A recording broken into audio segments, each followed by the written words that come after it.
الحق صوت قد شجاني وبلغني.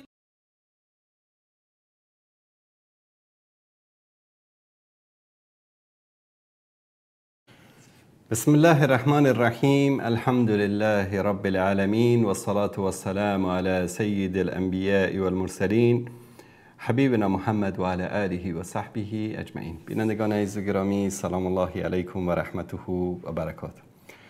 در خدمت شما عزیزان هستیم با قسمت دیگری از برنامه تماس مستقیم. برنامه شما عزیزان، در این برنامه سعی می‌کنیم به سوالاتی که عزیزان ما از طریق واتساپ فرستادن و همچنین تماس‌های مستقیم شما از طریق واتساپ و از طریق تلفن مستقیم که دوستان عزیز ما زیرنویس خواهند کرد، انشاءالله در خدمت شما هستیم و در این برنامه در مورد هر موضوعی که دوست دارید میتوانید صحبت بکنید و اگر شبهاتی دارید انشاءالله سعی میکنیم در لابلای برنامه بهش پاسخ بدیم. دوستان عزیز و گرامی، بعضی از عزیزان نوشته بودند در برنامه گذشته که صدا پایین است. من نمیدونم آیا واقعا عزیزانی که الان ما رو بیننده هستند در این مورد نظر بدن که آیا صدای ما رو خوب دارند، صدا واضح است، یا اگر صدا پایین است که دوستانمون در اتاق فرمانی مشکل رو حل بکنن.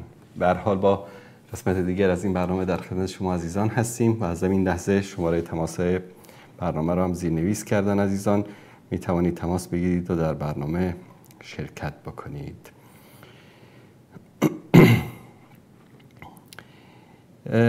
اولین پرسش از عزیزی است که از ولایت کاپیسا از افغانستان برای ما نوشتن، نامه بسیار طولانی نوشتن. من قسمت های از نامه رو برای شما میخوانم. نوشتن: آقای انصاری، من برنامه شما رو دنبال میکنم. شما درباره گروه‌هایی به نام جهادگر ضد و نقیض صحبت میکنید. یک روز مسلمان میشوند از طرف شما، روز دیگر کافر.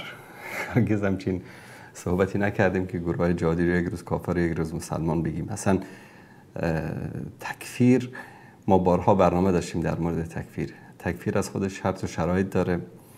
خاصا در مورد تکفیر خاص ما نظر خاص خودمون رو داریم بر اساس آنچه که از سلف صالح امت، از علمای بزرگ فهمیدیم و درک کردیم.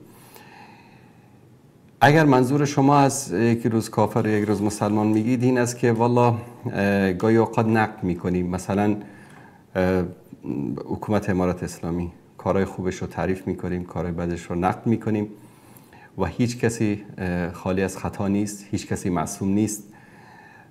حتی در مورد احادیث رسول الله صلی الله علیه و سلم که به ما میرسه، میدونید که طبق علم حدیث علما بررسی میکنن، نه اینکه فقط قال رسول الله صلی الله علیه و سلم باشه دیگه خلاص آمنا سلم دیگه هیچ حرفی نیست. نه، این حدیث رو بررسی میکنن، کی اینو روایت کرده، چطور آدمی هست، متنش و سندش. و یک علم بسیار بزرگی هست که بهش میگن علم حدیث، علم جرح و تعدیل یا رجال. بخش کوچکی از علم حدیث است. بر صورت هیچ کس هیچ حرفی رو بدون دلیل و مدرک قبول نمیکنه. اما بعد از اینکه ثابت شد در مورد قرآن کریم که هیچ حرف و حدیثی نداره هیچ کس، آنچه که از طرف الله سبحانه و تعالی است آمنا، و آنچه که از طرف پیامبر صلی الله علیه و آله و سلم با سند صحیح برای ما برسه و ثابت بشه که سخن رسول الله صلی الله علیه و سلم است، بدون چون و چرا قبول میکنیم. اما در بعد از پیامبران که معصوم هستند و توسط وحی کنترل میشن، صحابه، تابعین، علمای بزرگ، ائمه مذاهب، همه اینها معصوم نبودن، اشتباهاتی داشتن. حتی قضیه عدالت صحابه در نزد اهل سنت به معنی معصوم بودن صحابه نیست. یعنی شیعیان اعتقاد دارن که امامانشان معصوم است. ما اعتقاد نداریم که صحابه مرتکب اشتباه میشدن، مرتکب گناه میشدن. اما عدالت یک بحث جداست. عدالت یعنی یک عملی که به دروغ نسبت دادن به الله و رسول و صداقتشون در تبلیغ و رسالت دین، اعمالی که خلاف مروءت انجام نمیدادن و مسائل دیگری که جای بحثش اینجا نیست. اما در مورد مجاهدین، در مورد مثلا حماس، در مورد جهاد اسلامی، در مورد مجاهدین افغانستان، در مورد مجاهدین سوریه و عراق، در مورد همه بشریت هیچ کس معصوم نیست. ما منهج و روش ما این است، خوب رو خوب میگیم، بد رو بد میگیم. بعضی فکر میکنن که ما چون مثلا از جهاد مجاهدین، نه تنها طالبان نبودن که بر علیه مثلا آمریکا جهاد کردن، در افغانستان گروه های زیاد جهادی بودن بر علیه روس جهاد کردن، از همان گروه ها کسانی بودن که بر علیه آمریکا جهاد کردن. هر کسی که بر علیه اشغالگر، بر علیه کفار جهاد کرده ما تعریف و تمجیدش کردیم در وقتش. اما بعداً همین اشخاص، همین گروه ها اگر انحراف پیدا شد درشان، مرتکب خطایی شدن، براشون نصیحت کردیم، پنهانی نصیحت کردیم، نیاز بوده آشکارا نصیحت کردیم، اعمال زشت و قبیحی که انجام دادن را نقد کردیم. این به این معنی نیست که ما نباید تعصب داشته باشیم، چشم و گوش خودمون رو ببندیم، فقط ما طرف این گروه هستیم، هر کاری که کردن این رو ما خوب جلوه بدیم. نه، اینطوری نیست. پس خوب رو خوب میگیم، بد رو بد میگیم. نوشتن که روزانه انسان‌های این سرزمین تیرباران میشوند، گوش شنوایی وجود ندارد. یعنی درست است، در زمان حکومت امارت اسلامی هم چه خاصن در سال اول علما شهید شدن، دعوتگران شهید شدن، بعضی از مردم بیگناه کشته شدن. در این مورد در موقعش برنامه رفتیم، نقد کردیم اشتباهات. همین که روزانه مردم تیرباران میشن، یعنی یک حرفی است که واقعا انسان رو خنده میگیره. امروز طالبا هر کارهای خوبی که انجام میدن، امنیتی که آوردن، پیشرفت و بازسازی که دارن انجام میدن، یعنی با وجود همه تحریم ها و مشکلاتی که وجود داره، کارهای خوبی که انجام میدن ازشون تعریف و تمجید میکنیم. کارهای بدی که انجام میدن، کارهای اشتباهی که انجام میدن نقد کردیم، در راستای تصحیحش کوشش کردیم. مثلا منع کردن دختران از تعلیم هیچ وجهه شرعی نداره غیر از تعصب، غیر از خودخواهی. و بعضی از اعمال دیگری مثلا تعصبات قومی، تعصبات نژادی، بعضی چیزا رو که اگر به نام طالب غیر طالب کسی دامن میزنه، هیچ کدامش رو ما قبول نمی کنیم. نوشتن که من 30 سال است که تابلو رو میشناسم، در هیچ نظامی کار نکردم ولی موضوعات سیاسی را خوب بلدم و خوب میشناسم که در نظام کمونیستی وقت همین وضعیت بود که فعلا وجود دارد. ببینید دوست عزیز، یک کشوری که 40-45 سال در جنگ بوده، بزرگترین ابرقدرت جهان اتحاد جماهیر شوروی در این کشور حمله کرده، پاکستان، ایران، کشورهای مختلف مداخله کرده، ناتو با همه سازوبرگ نظامیش آماده، ملتی که از نگاه تعلیم، از نگاه اقتصاد، از نگاه فرهنگ، از همه نگاه ها ببینیم ضربه خورده.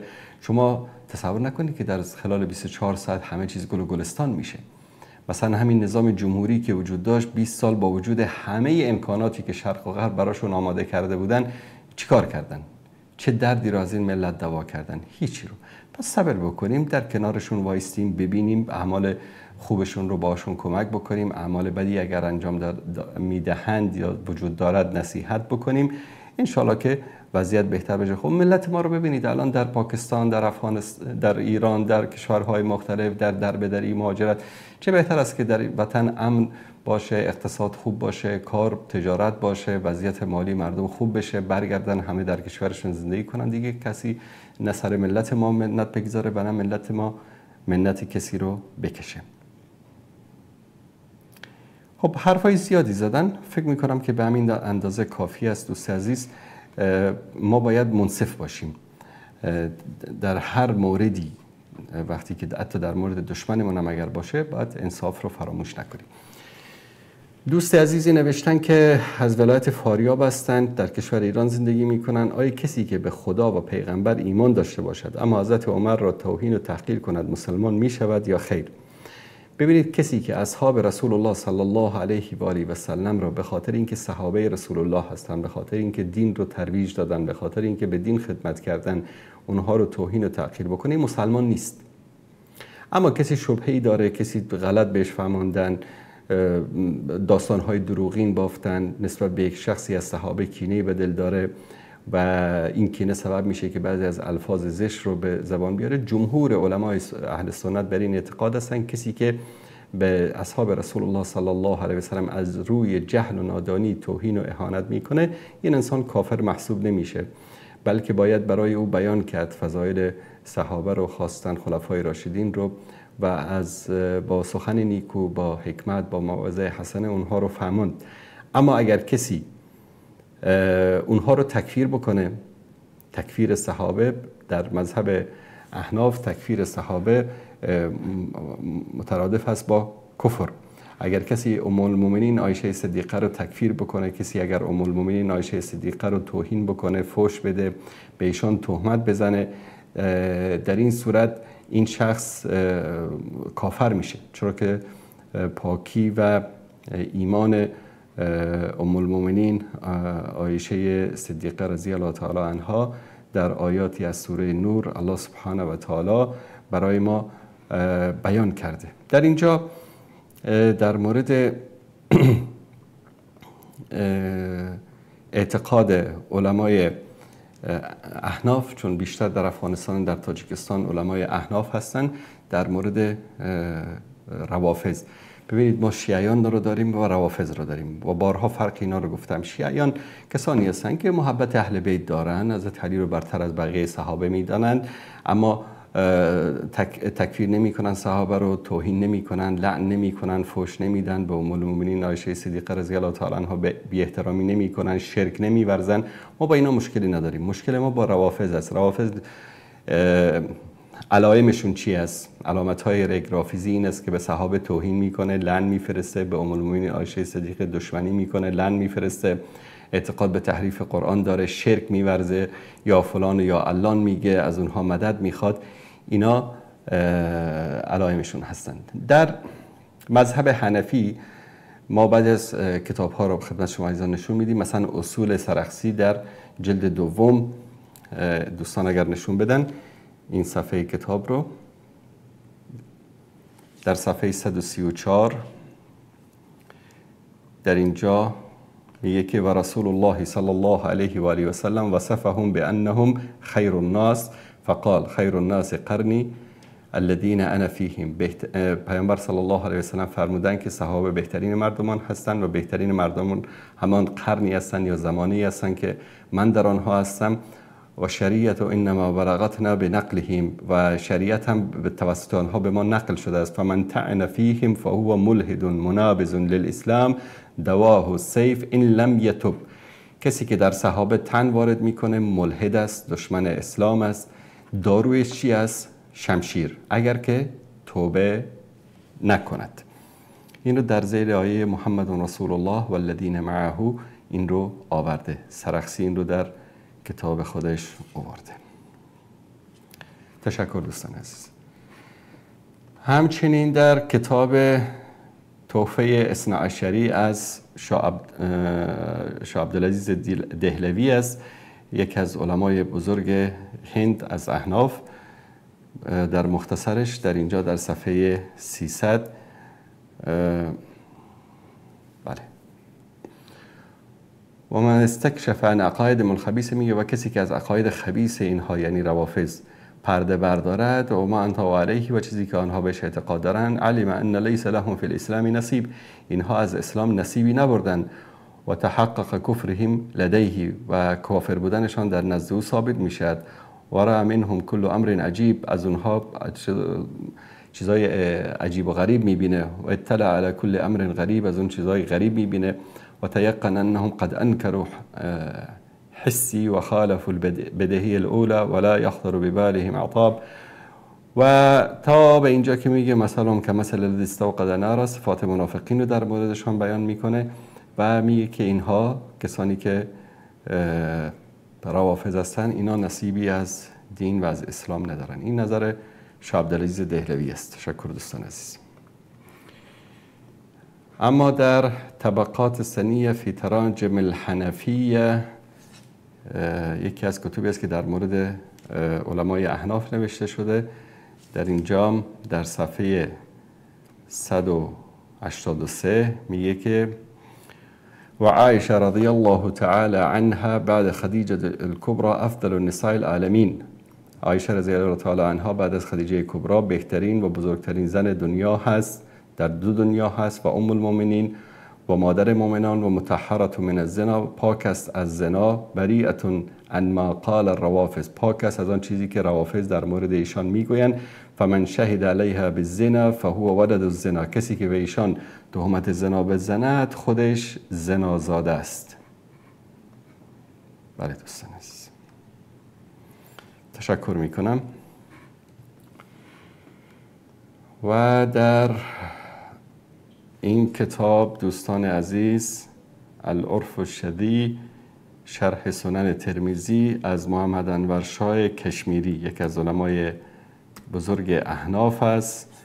در صفحه 86 در مورد اینها میگه که واختلفوا فی تکفیر روافض، میگه در تکفیر روافض اختلاف هست در بین احناف و الاحناف و قولان. احناف دو قول دارن، قیل انهم کافرون، تعدادی گفتن که کافر هستن، و قیل لا، و بعضی گفتن لا و المختار و تکفیر، و اکثریت بر این اعتقاد هستن که اونها کافرن. فان مکفر جمهور الصحابه کافرون و قصر روافض، و کسی که جمهور صحابه را کافر بدانه خودش کافر است. الاسلام علی تسعه و قصر روافض الاسلام علی تسعه اصحاب او سبعه، روافض صحابه رو فقط در 9 نفر یا 7 نفر مختصر کردن، یا در 5 نفر علی اختلاف اقوالهم، که میگن که در کتاباشون هست که بعد از پیامبر همه مرتد شدن غیر 3 نفر، بعضی روایت 5 نفر، بعضی روایت 7 نفر، بعضی روایت ها 9 نفر، خلاصه از 10 نفر بیشتر نمیشه. قیل زاد فيه عثمان رضی الله عنه و نقص، و قیل نقص ولم يزد، و قیل انه محفوظ ولا يقولون بصحة احاديث كتب اهل السنه ولهم صحاح 4 و هي سقام و مفتریات. کتب احادیث صحیح اهل سنت رو رد میکنن، با خودشون کتاب‌های 4گانه دارن که این کتاب‌ها پر از دروغ و حرف‌های نادرست است. اینم از مولانا کشمیری، یک از علمای بزرگ احناف. تشکر میکنم دوستان.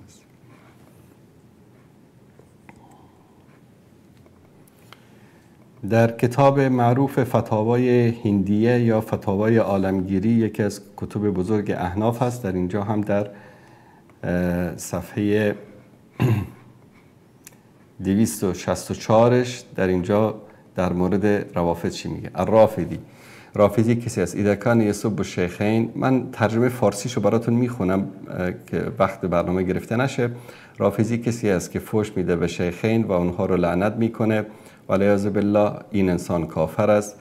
و اگر که علی رضی الله تعالی عنه رو برتری بده بر ابوبکر رو اونا، پس این هم به شیعه که گفتم کافر نیست، بلکه مبتدی است و معتزلی مبتدی است.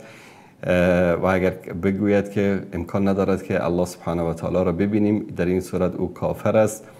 در خلاصه میگه اینطوری ذکر شده. و اگر به ام المؤمنین عایشه صدیقه تهمت زنا بزنه، کفر به الله ورزیده و ایشان بری است از این تهمت. و اگر بقیه همسران پیامبر رو فحش بده و ناسزا بگه، تهمت بزنه، کافر نمیشه بلکه مستحق لعنت میشه. اگر بگه که عمر و عثمان و علی اصحاب پیامبر نبودن، در این صورت کافر میشه و مستحق لعنت میشه. و کسی که امامت ابوبکر رضی الله تعالی عنه رو انکار بکنه کافر است. و کسی که و بعضی از علمای احناف گفتن که مبتدی است و کافر نیست، و صحیح این است که او کافر میشه. و کسی که خلافت عمر رو انکار بکنه، صحیح ترین قول این است که چنانچه در زهیریه یا ظهیریه آمده، باید تکفیر بشه کسی که عثمان و علی و طلحه و زبیر و عایشه و اینها رو تکفیر میکنه. در صورت این مسئله بود که در اینجا در فتاوای هندی در مورد روافض آورده. تشکر میکنم دوستان عزیز. در مبسوط هم همین مسئله باز در جای دیگری آمده، در صفحه 97. ولكن الروافض قوم بهت لا يحترزون عن الكذب بل بناء مذهبهم على الكذب. روافض قومی هستند دروغگوی، نادان، که مذهبشان بر اساس دروغ ساخته شده است. این در مبسوط سرخسی است. تشکر دوستان عزیز. در اصول اعتقاد علامه لالکایی در اینجا میگه که خدمت شما بیارم جلد اول در صفحه 733 عن ابی یوسف القاضی، قاضی ابو یوسف شاگرد بزرگ امام ابو حنیفه رحمت الله علیه است. لا اصلی خلف جهمی ولا رافضی ولا قدری، من در پشت رافضی و جهمی و قدری نماز نمیخوانم. در روایت شماره 1356 در زیرش ذکر شده. تشکر دوستان عزیز. شرح عقیده طحاویه که از ابن ابی العز حنفی دمشقی است، یکی از کتب عقیده احناف محسوب میشه. در صفحه 738 در اینجا و انما قال شیخ رحمه الله فقد بری من النفاق لان اصل الرفض انما احدث و منافق زندیق. اصل رافضه‌گری را یک منافق زندیق به وجود آورده است. قصده ابطال دین، قصدش باطل کردن دین اسلام بوده. و القدح فی الرسول، و قدح وارد کردن یعنی عیب وارد کردن در پیامبر صلی الله علیه وسلم. کما ذکر ذلک العلماء، چنانکه این را علما ذکر کردن که عبدالله ابن سبا کسی که اصل رافضه‌گری رو ایجاد کرد. بله دوستان عزیز، اینم از عقیده طحاویه. در کتاب سب العذاب علی من سب الاصحاب از امام محمود شکری آلوسی، یکی از علما و محققین بزرگ احناف هست. او هم در کتابش در صفحه 239 در اینجا میاره که والعجب کل العجب من الرافضی ینتسب لاب. من تعجب میکنم که یک رافضی خودش رو فرزند پدرش میدانه. فان من نظر الى احوال روافض، کسی که به احوال روافض نگاه بکنه، فی المتعة فی هذا زمان لا یحتاج الى حکم علیهم بالزنا، در صیغه کردن اینها که اصلا نیازی نیست که انسان فکر بکنه بر این که این زنا نیست، بلکه این کاری که میکنن عین زنا هست. الی شاهد ولا برهان، که نه شاهد دارن نه برهان دارن. فین المرأة الواحده منهم تزنی ب20 رجلا فی یوم و لیله و تقول اینا متمتع، که زنی از آنها میاد در یک شب با 20 مرد میخوابه، بعد از اون میگه چیکار کردیم؟ متعه کردیم. به خاطر همین این رو ذکر کرده در اینجا. و در صفحه 378 میگه ولعمری ان کفرهم اشهر من کفر ابلیس، قسم به جانم که کفر آنها آشکارتر از کفر ابلیس است. و بغضهم للصحابه رضی الله عنهم لا یخفیه تدلیس ولا تلبیس، و اینکه صحابه رو تکفیر میکنن این رو تلبیس و تدلیسشون این رو پنهان نمی کند. این علامه آلوسی نظرش در مورد روافض. تشکر میکنم دوستان عزیز. در کتاب مرقات که به نام مرقات شریف معروف است، مرقات المفاتیح، سلطان محمد القاری یکی از علمای بزرگ احناف در کتاب آداب صفحه 563 میگه لأن المذهب الصحیح المختار الذي قال الاكثرون ان الخوارج كسائر اهل البدع لا تكفر. خوارج مانند بقیه اهل بدعت هستن، کافر محسوب نمیشن. قلت میگه گفتم که وهذا فی غیر حق الرافضه الخارجه فی زماننا، بلکه این در مورد روافضی که در زمان ما هستند صدق نمی کند. فانهم یعتقدون کفر اکثر صحابه اونا اعتقاد دارن که اکثر صحابه کافر شدن. فضلا عن سایر اهل سنت و الجماعه، و بقیه اهل سنت و جماعت هم تکفیر میکنم. فهم کفر به اجماع بلا نزاع، به اجماع احناف اونها کافر هستند بدون منازعه. این رو هم این عالم بزرگ حنفی در کتاب مرقاتش آورده. بر صورت سندهای زیادی هست، به همین اندازه اکتفا میکنیم. آنچه که در این کتب ها ذکر شده رأی علمای بزرگ مذهب حنفی است و اعتقادشون در مورد روافض این است، علامت هاشون هم بیان کردن، این نظر اونهاست. بله دوستان عزیز، پس به خاطر همین عزیزان ما که در مورد اعتقادات اونها میپرسن، آنچه که ذکر کردم اعتقاد اونهاست. بعد دوستمون نوشتن که مردم ایران 3 وقت نماز میخوانن با دست باز، اینا شیعه هستند؟ بله 3 وقت نماز میخوانن، مخالف اهل بیت، مخالف صحابه، مخالف رسول الله صلی الله علیه وسلم، مخالف دین مبین اسلام است. نماز در 5 وقت بر مسلمان ها فرض شده است. تشکر میکنم از این دوست عزیزی که این مطلب رو پرسیدن. 4 شماره آخرشان 7715. خب تماس یکی از بینندگان رو میگیریم. بیننده عزیز سلام علیکم، بفرمایید. السلام علیکم و رحمت الله. علیکم السلام و رحمت الله و برکاته. استاد خوب هستید؟ سلامت باشید. یک چند سوال داشتم استاد عزیز. بفرمایید.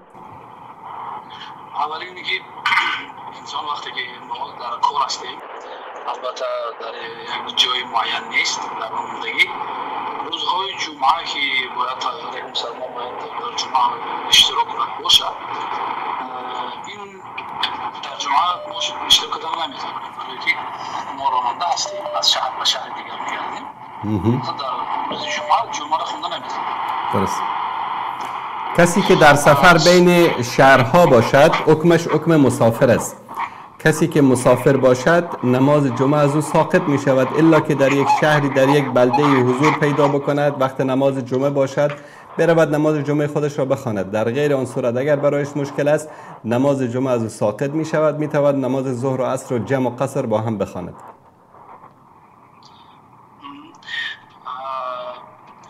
سوال دوم استاد عزیز بفرمایید. وقتی نمازها مثلا یکی برادرم سوال دادن که همین نماز عشا رو میخوانند شام نماز گفتن در بین شب هست. بله. اینجا وقتی که کار میکنه راننده این ساعت قطعی مثلا ساعتی معین دارد، مثلا 9 ساعت. بله. یک خواب انسان 9 ساعت هست.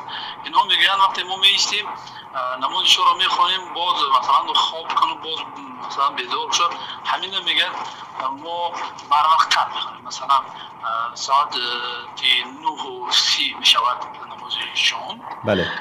ببینید برادر عزیز، اگر کسی راننده است و بین شهر و کشورهای مختلف رانندگی می کند و از شهر و دیار خود دور است، نماز مغرب رو که خواند متصل نماز مغرب بلند شود 2 رکعت نماز قصر نماز عشا را بخواند کافی است. نیاز نیست که تا دیر وقت شب و در سفر هست و رانندگی می کند دوباره جای دیگه توقف کند. این رخصت از رسول الله صلی الله علیه و سلم برای مسافر هست.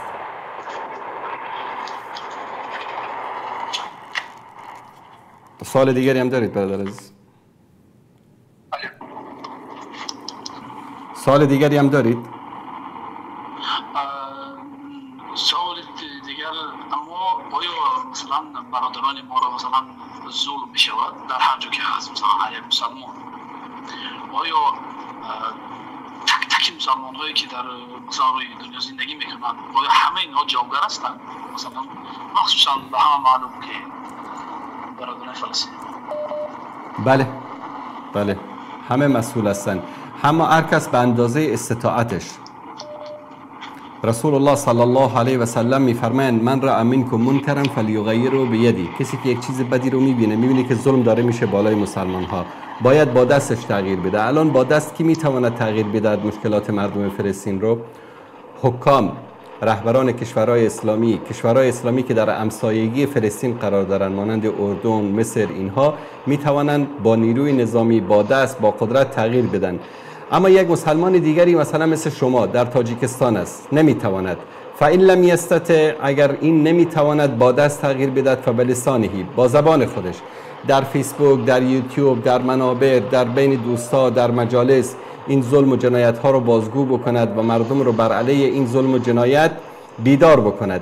اگر این رو هم گفته نمیتواند، مثلا در مسکو زندگی میکند یا در آلمان زندگی میکند، اگر بر علیه اسرائیل صحبت بکند او رو میبرن زندان میکنن، اذیت میکنن. فإن لم یستطع فبقلبه، در قلبش نسبت به این ظلم و جنایتی که برای مسلمان ها میشه این رو در قلبش محکوم بکنه و بر علیه ظالمین و جنایتکاران بغض و عداوت داشته باشه. و ذالک اضعف الایمان، پیامبر صلی الله علیه و سلم میگن این ضعیفترین ایمان است. هر کدام ما مسئول هستیم به اندازه استطاعت ما. الله متعال میفرماید که فاتقوا الله ما استطعتم، تقوا پیشه کنید به اندازه استطاعتتون. لا یکلف الله نفسا الا وسعها. مثلا الله متعال اینجا میگه که شما را به غیر از استطاعتتون الله متعال مکلف نکرده. الان شما امکانات ندارید، دور هستید، در کشور دیگری زندگی میکنید، ممنوع است، مرزها وجود دارد. شما به خاطر اینکه مردم فلسطین رو با دستتان کمک نکردین شما در پیش الله سبحانه و تعالی بازخواست نمیشید. اما اگر با زبانم محکوم نکردید، اگر با قلبم محکوم نکردید، در اون زمان در پیشگاه الله متعال مسئول هستید. تشکر برادر عزیز.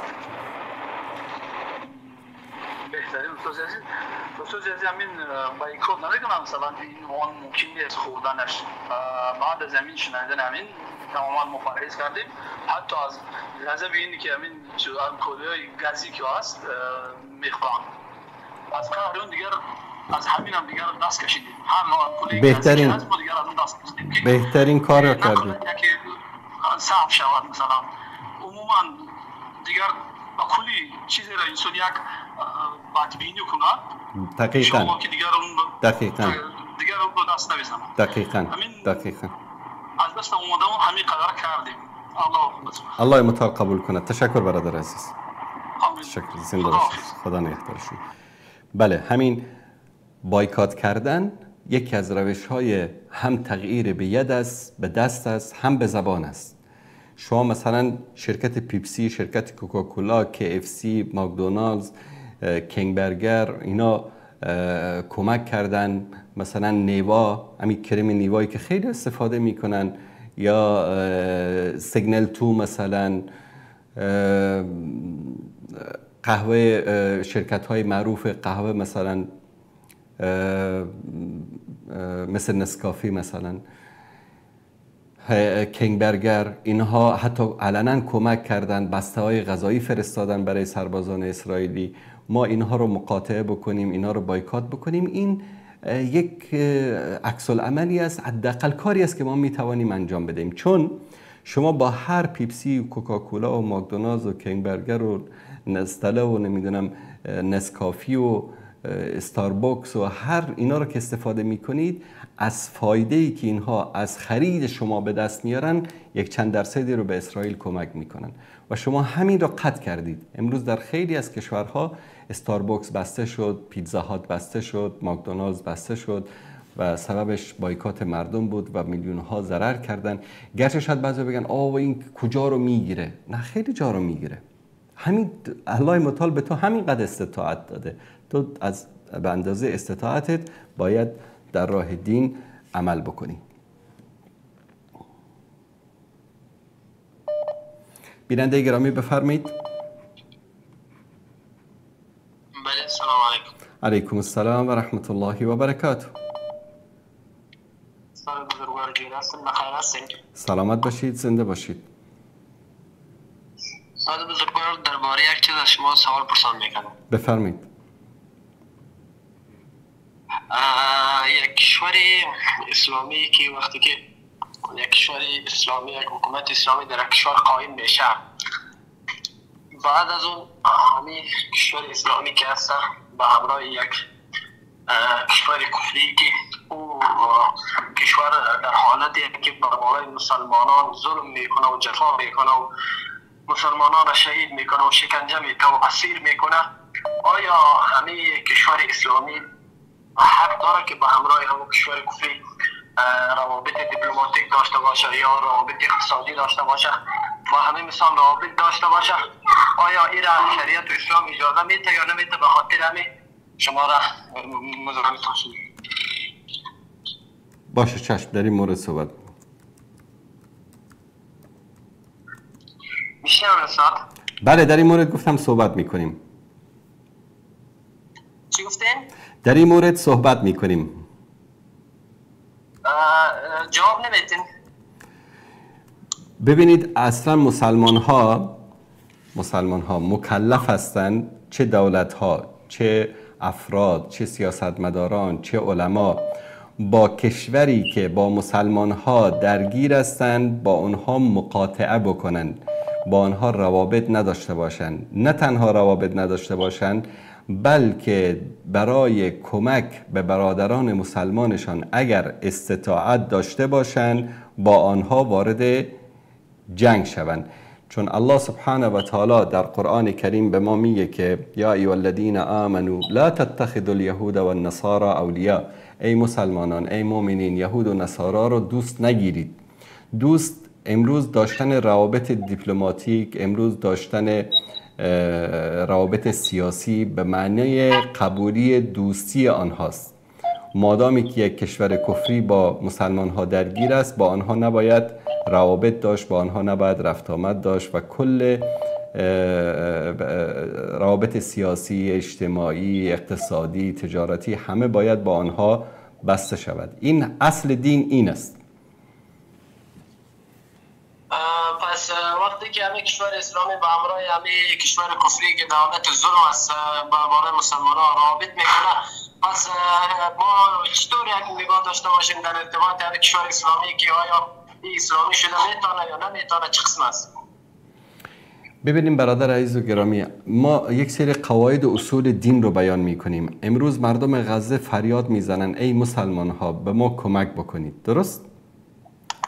امروز همه مسلمان های جهان ساکت هستند. الله سبحانه و تعالی می فرماید که وَإِنِ اسْتَنْصَرُوكُمْ فِي الدِّينِ فَعَلَيْكُمُ النَّصْرُ إِلَّا عَلَى قَوْمٍ بَيْنَكُمْ وَبَيْنَهُمْ مِيثَاقٌ وَاللَّهُ بِمَا تَعْمَلُونَ بَصِيرٌ. اگر که مسلمانان از شما طلب کمک و مدد کردند، مسلمانان اهل دین شما، و شما بر شما واجب است که آنها را نصرت کنید، به آنها کمک بکنید، الا مگر قومی که بین شما و بین آنها عهد و میثاقی است. مثلا یک کشور اسلامی با یک کشور کفری به مدت 1 سال یک قرارداد مثلا صلحی رو بنابر دلایلی که حاکم اون کشور صلاح دانسته 1 سال مثلا صلح دارن. حالا یک کشوری مورد حمله قرار گرفت، مسلمان ها با اونا کمک میکنن، آیا این کشور اسلامی هم باید وارد جنگ شود؟ در اینجا علما 2 نظر دارن. یکی میگن که اگر که وضع به اندازه خراب باشد که نیاز باشد که این کشور اسلامی هم وارد جنگ شود، بر آنها واجب است که وارد جنگ شوند. اما اگر که جهاد فرض کفایه است که امان کشورهای اطراف همسایه ها کافی از کمک آنها، اینها باید بر آن عهد و پیمانی که دارن استوار بمانند و اون رو نشکنند. ببینید برادر عزیز، در دین آنچه که اصل دین ماست این است که ما باید در مقابل کفار در کنار برادران مسلمانمان بیستیم. اما این کار وقتی که امروز صورت نمیگیرد، شما در کجای این جهان، در کجای این کره خاکی برای من نشان بدید که یک دولتی است، یک حکومتی است که بنابر قرآن و سنت و دین اسلام حاکم شده باشد، بر اساس شورا حاکم شده باشد، بر اساس رأی اهل حل و عقد حاکم شده باشد، بنابر حکم الله و رسول حکم بکند. ما مشکل ما این است برادر عزیز که گاهی اوقات حکم الله و رسول رو از کسانی میخواییم که اونها اصلا این حکم الله و رسول رو اصلا قبول ندارن، یا بر اساس این حکم الله و رسول نه حکومت کردن، نه ادعا کردن و نه بر اساس این کدام نظامی رو تشکیل دادن. مثل این میمانه که شما از یک هندو بخوایی که 5 وقت نماز بخونه. بابا جان میگه من اصلا به نماز تو اعتقاد ندارم، تو میگی که 5 وقت نماز بخونه. گفتم درست است. امروز ما از دیگه کشورها کرده بیشتر به مثال سوریه و یا افغانستان که امارت اسلامی قائم است به نام حکومت اسلامی، پس چرا اینها آمده نیستن که با همراه فلسطینی ها همدردی بکنن، کمک های نظامی بکنن، یا برعکس با همراه کشور چین که امروز بر بالای مسلمانان ترکستان ظلم و شکنجه و تکلیفی که آنها روا دانستن، پس چرا اینها با همراه آنها رابط دیپلماتیک میکنه و بنا بر بعض معادن و بعض جایهایی که هست به دست از اونها میته و اونها عملا در داخل کشور میآید و کارهای تجارتی و کارهای معدنی که به نفعشان است او را استخراج میکنه و بالاخره از او کار میگیره. پس چرا اینها رابط خود قطع نمیکنه یا چرا همدردی نمیکنه؟ به خاطر همین گفتم که امروز خب برادر عزیز متوجه صحبت شما شدم. مثلا شما امارت اسلامی رو مثال میارید. در امارت اسلامی الان مثلا اگر بخواد فلسطین رو کمک بکنه، از چه طریق باید کمک بکنه؟ نیروی هوایی داره؟ راکت داره؟ بمب اتم داره؟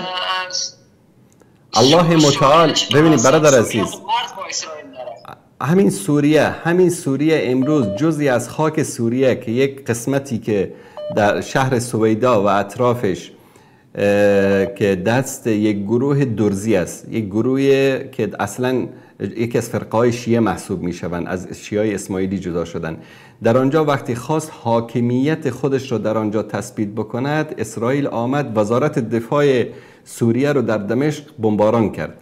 شما تصور کنید امروز در 2 کشور رو شما مثال زدید. در سوریه و در افغانستان. نیروی هوایی ما نداریم، طیارهای جت جنگی نداریم، پداپند هوایی نداریم، راکت های که بزنه مثلا اسرائیل رو یا کشورهایی که اسرائیل رو کمک میکنن رو نداریم. الله متعال به ما میگه وعدوا لهم ما استطعتم من قوه، شما برای دشمنان، برای مقابله با دشمنان قوت رو آماده کنید.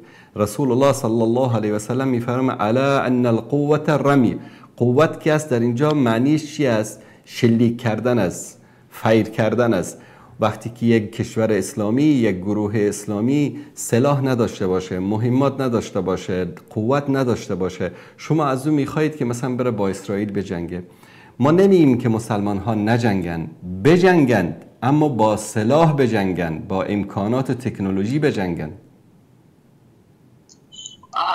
وقتی که توان جنگی نداره چرا روابط دیپلماتیک میکنه؟ باید با همراه کفار روابط دیپلماتیک و روابط خوبی، روابط حسنه رو باید قید کنه. اینها غیر از اینکه کشورهای بعضی کشورهای کفری که هستن فرض مثال بربارای مسلمان ها ظلم نمیکنه و یا بله، در این حرف شما هم درست. این قسمت سوال شما را پاسخ میدم. الله متعال به ما میگه در قرآن کریم، میگه لا ینهاکم الله عن الذین لم یقاتلوکم فی الدین.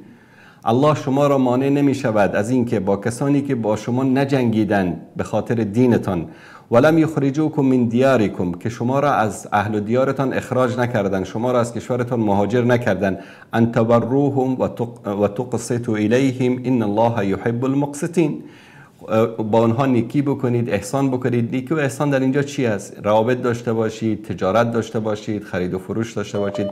اگر یک کشور کفری مثلا چین کشوری است که در قضیه فلسطین دخل چندانی ندارد، نه به طرف یهود است نه به طرف فلسطین.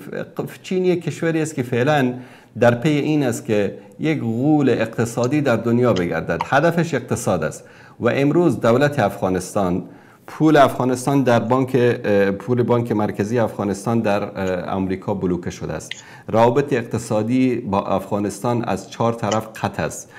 هیچ گونه حواله و تجارت بانکی با افغانستان، چون که سفت کد افغانستان از طرف آمریکا و کشورهای اروپایی بسته شده است. الان شما میگید که امارت اسلامی تو بمیر، حسنا هیچ کار نکن، با چین هم روابط نداشته باش. در اینجا علما از چه از نگاه سیاست چه از نگاه اقتصاد یک قاعده ای است، اخف الضررین میگن در این قاعده، این است که امروز ضرر چین بیشتر است یا ضرر آمریکا بیشتر است؟ طبیعتا ضرر آمریکا بیشتر است. امروز به خاطر زنده ماندن، به خاطر حرکت اقتصادی در کشور، به خاطر رفع نیاز ملت، اگر که امارت اسلامی مثلا با چین ارتباط اقتصادی برقرار میکنه، در این چه اشکال شرعی وجود دارد؟ درست اگر یک روزی ما خودکفا شدیم، یک روزی مثلا جوانهایی مثل شما مهندسین شدن، انجینرایی شدن که معدن‌های کشور رو اخراج بکنن، فابریکه بسازن، دستگاه بسازن برای کشور، در اون صورت میگیم بله امارت اسلامی رابطه تو با چین قطع بکن که جوانهای شاهزاده ما هستن که میتوانن که به کشور خودشان خدمت بکنن. اما متاسفانه در این وضعیتی که ما قرار داریم، یعنی بدیهی است که انسان باید با یک کشوری حداقل ارتباط داشته باشه که همین مشکلات اقتصادیش رو حل بکنه. درست. شما میگین که وقتی که خودت تمام امکانات رو نداشته باشی، وقتی که از خود کامل اختیار نباشی، یعنی تمام چیزهایی که بالاخره معادن هست یا بالاخره سببای بعض چیزها هست که اقتصاد کشور هست یا بعض چیزهای دیگه هست، از اون کاملا برخوردار باشی و کامل اختیار باشی، بعد از اون برمراه چین باشه یا آمریکا، هر کشوری که باشه بعد خط روابط کنه. میگه ما اگر گپ شما باشه که این طور کشور اسلامی رو نداریم که از تمام حساب، نه حتی در زمان رسول الله صلی الله علیه و سلم داشتیم. ببینید در زمان رسول الله صلی الله علیه و سلم پیامبر در مدینه با یهود موافقتنامه صلح امضا کردند، موافقتنامه دفاع مشترک امضا کردند، موافقتنامه امضا کردند با یهود که اگر کفار بالای مدینه حمله بکنن، یهود در کنار رسول الله صلی الله علیه و سلم از مدینه دفاع میکنند و این هیچ اشکالی نداره. رسول الله صلی الله علیه و سلم با کفار قریش در حدیبیه موافقتنامه صلح امضا کردند. مادامی که یک دولت اسلامی صلاحش در این میبیند که با کفار معاهده صلح امضا بکند، چون یک قاعده قرآنی است که الله سبحانه و تعالی برای ما میفرماید که من این آیه رو برای شما و ان جنحوا للسلم فاجنح لها و توکل علی الله، اگر اونا درخواست صلح کردن با اونها صلح بکن. صلح کردن با کافر، موافقتنامه اقتصادی، نظامی، سیاسی، اجتماعی داشتن با کفار ممنوع نیست در اسلام، به شرط اینکه سبب تضعیف حکومت اسلامی نشود. رسول الله صلی الله علیه و سلم در جنگ حنین از مطعم ابن عدی است یا عدی ابن مطعم است، مطعم ابن عدی، از او سلاح گرفتن، یعنی از یک مشرک سلاح گرفتن بر علیه یک مشرک دیگر. متوجه شدید؟ یعنی کشور اسلامی میتواند، بله، کشور اسلامی در حالت ضعف، در حالت نیاز میتواند که با یک کشور کفری که ضرری از اونها به مسلمان ها نمیرسد اتفاقنامه سیاسی، نظامی، تجارتی داشته باشد. اما بعد از اینکه رسول الله صلی الله علیه و سلم مکه را فتح کردند، سلاح هم داشتن، صحابه هم بودن، مجاهدین هم زیاد بود، لشکر هم بود، همه چیز بود. بعد از 3 سال پیامبر صلی الله علیه و سلم آمدن آیات سوره براءت را خواندن که نازل شده بود در مکه، یعنی اینکه همه کفار را از جزیره العرب گفتن یا مسلمان شوید یا بیرون شوید برایید. بعد از اون مسلمان ها حرف اول رو میزدن در دنیا. چرا؟ چون قدرت داشتن. الله متعال وقتی به ما میگه که وعدوا لهم ما استطعتم من قوه، یعنی شما سلاح داشته باشید، نیرو داشته باشید، تکنولوژی داشته باشید، نیروی کاری داشته باشید. بعد از اون کسی جرئت نمیکنه بالای به شما چیزی بگه. حالا مثلا در جنگ چند روزه‌ای که بین هند و پاکستان رخ داد، چون پاکستان زد یک 5-6 تا هواپیمای هند رو سرنگون کرد، آمریکا آمد گفت که صلح می‌خوایم. اگر یادتان باشه ترامپ در شروع جنگ گفت که جنگ به هند و پاکستان با ما مربوط نیست، مسئله خودشان است. اما وقتی که دیدن که هند داره شکست می‌خوره، آمریکا آمد مداخله کرد، صلح کردن. مثلا چرا این کشورهای کفری مثلا به طرف ترکیه حمله نمی‌کنن؟ چرا با پاکستان حمله نمی‌کنن؟ چون می‌ترسن، چون اون کشورها سلاح دارن، نظام دارن، عسکر دارن، موشک دارن، هواپیما دارن، جرئت نمی‌کنن. شما اگر قدرت داشته باشی، بعد از اون خود کفار میان زانو خم میکنن در پیش شما. تشکر برادر عزیز. سخن شما درست است استاد گرامی، بالکل سخن شما درست است. شما گفتیم که با همراه کفار رابطه حسنه کو کفاری که با همراه بر بالای مسلمانان ظلم نمیکنه. چین خو امروز بر بالای مسلمانان ترکستان ظلم میکنه، گوناگون ظلم‌هایی میکنه که اصلا انسان بر بالای انسان نمیکنه. پس با همراه این هم مشکل نیست که بر بالای ظلم کنه، باید بخواد که تو قدرت اشکال ندارد. ببین آیا افغانستان قدرت داره که ظلم چین رو از مسلمانان ترکستان برطرف بکنه؟ قدرت نداره، ولی که رابط کنه اشکالی نداره. نیاز داره امروز. بابا جان شما اگر امروز از گرسنگی در حالت مردن باشید، آیا نمیتوانید گوشت خوک بخورید؟ میتوانید یا نمیتوانید؟ سخنش من متوجه نشد. میگم که شما اگر امروز گرسنه باشید، نان خوردن نداشته باشید، فقط گوشت خوک وجود داشته باشد، نزدیک مرگتان هست، آیا اجازه دارید گوشت خوک بخورید یا نه؟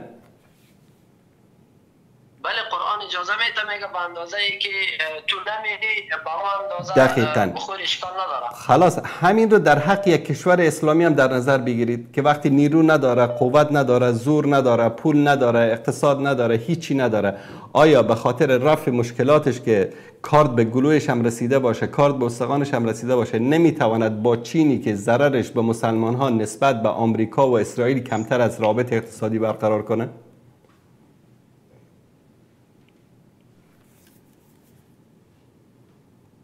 چی گفتین؟ بله. شنیدید حرف من رو؟ نه متوجه نشدم استاد گرامی.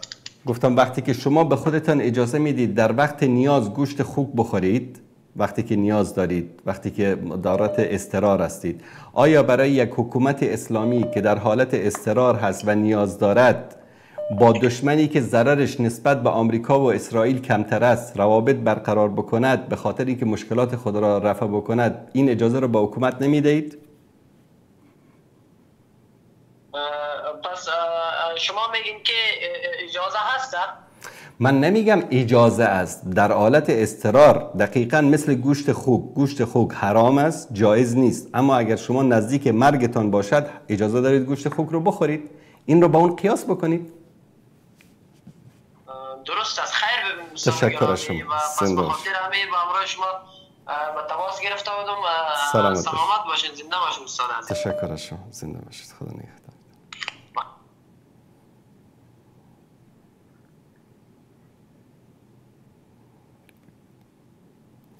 بیننده گرامی سلام علیکم، بفرمایید. علیکم السلام و رحمت الله و برکاته. خسته نباشید استاد انصاری. سلامت باشید. تشکر از شما. سلام باشید. الله سبحانه و تعالی به شما جزای خیر بده. آمین. به شما. خواهش می‌کنم. استاد انصاری اجازه بدید یک مخالفت کوچک داشته باشم در مورد بحث کوچیک که شما فرمودید. بفرمایید. زمان رسول الله صلی الله علیه و سلم اگر رسول الله صلی الله علیه و سلم از مشرکی سلاح گرفته، این مشرک با مسلمانان در جنگ نبوده، درسته یعنی؟ دقیقاً. این مشکی با درسته. جزاک الله. ببینید الان کشور چین یا همون امارت اسلامی که با چین شما میگید معامله میکنه، چین خب دشمنیش با مسلمانان آشکاره. ببینید هر مسلمانان داخل چین سرکوب میکنه، چندین سال بدترین جنایت رو سر اون آورده، در کمپ های به اونا شکنجه میده، تجاوز میکنه، کار اجباری ازشون میگیره. و همین رژیم شیعه ایران از این چنینه. این دشمنی با مسلمانان آشکاره. یعنی به باور بنده این درست نیست اگر هر حکومتی به نام اسلام، حالا امارت اسلامی رو عرض میکنم، این رو در ببینه، این رو دقیق براش واضح باشه که مثلا یک حکومتی دشمنیش با مسلمانان آشکار است ولی برای رفع نیاز خودش بیاد از اونها همکاری بگیره. من اینو باور ندارم، یعنی اینو در مرحله ضرورت نمیبینم، ولی من جای اونام تصمیم نمیگیرم. گرچه که نه، ببینید برادر عزیز، حرف شما کاملا درست. من این نکته رو فقط اونجا اشارم کردم که ما وقتی که با یک کافری ارتباط اقتصادی یا نظامی یا حتی صلح برقرار میکنیم، در موقفی باشه که ما یعنی نظام اسلامی رو زیر سوال نبریم، ما نظام اسلامی رو زیر پوشش و سایه اونها قرار ندهیم. رسول الله صلی الله علیه و سلم وقتی از مطعب ابن عدی سلاح گرفتن، در اون موقع ذلیل‌ترین انسان در مکه اونا بودن. یعنی قدرت مکه، امیر مکه از طرف پیامبر صلی الله علیه و سلم تعیین شده بود. اما اگر یک کمی عقب‌تر برگردیم، در حدیبیه رسول الله صلی الله علیه و سلم با همون مشرکینی که در احد بیش از 70 نفر از صحابه رو به شهادت رسانده باشه موافقتنامه صلح امضا کردن و بنود موافقتنامه همه به نفع مشرکین بود.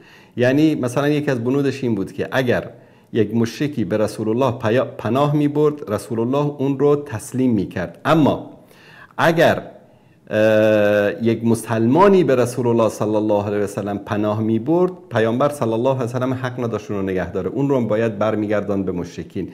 یعنی این ظالمانه بود. درست؟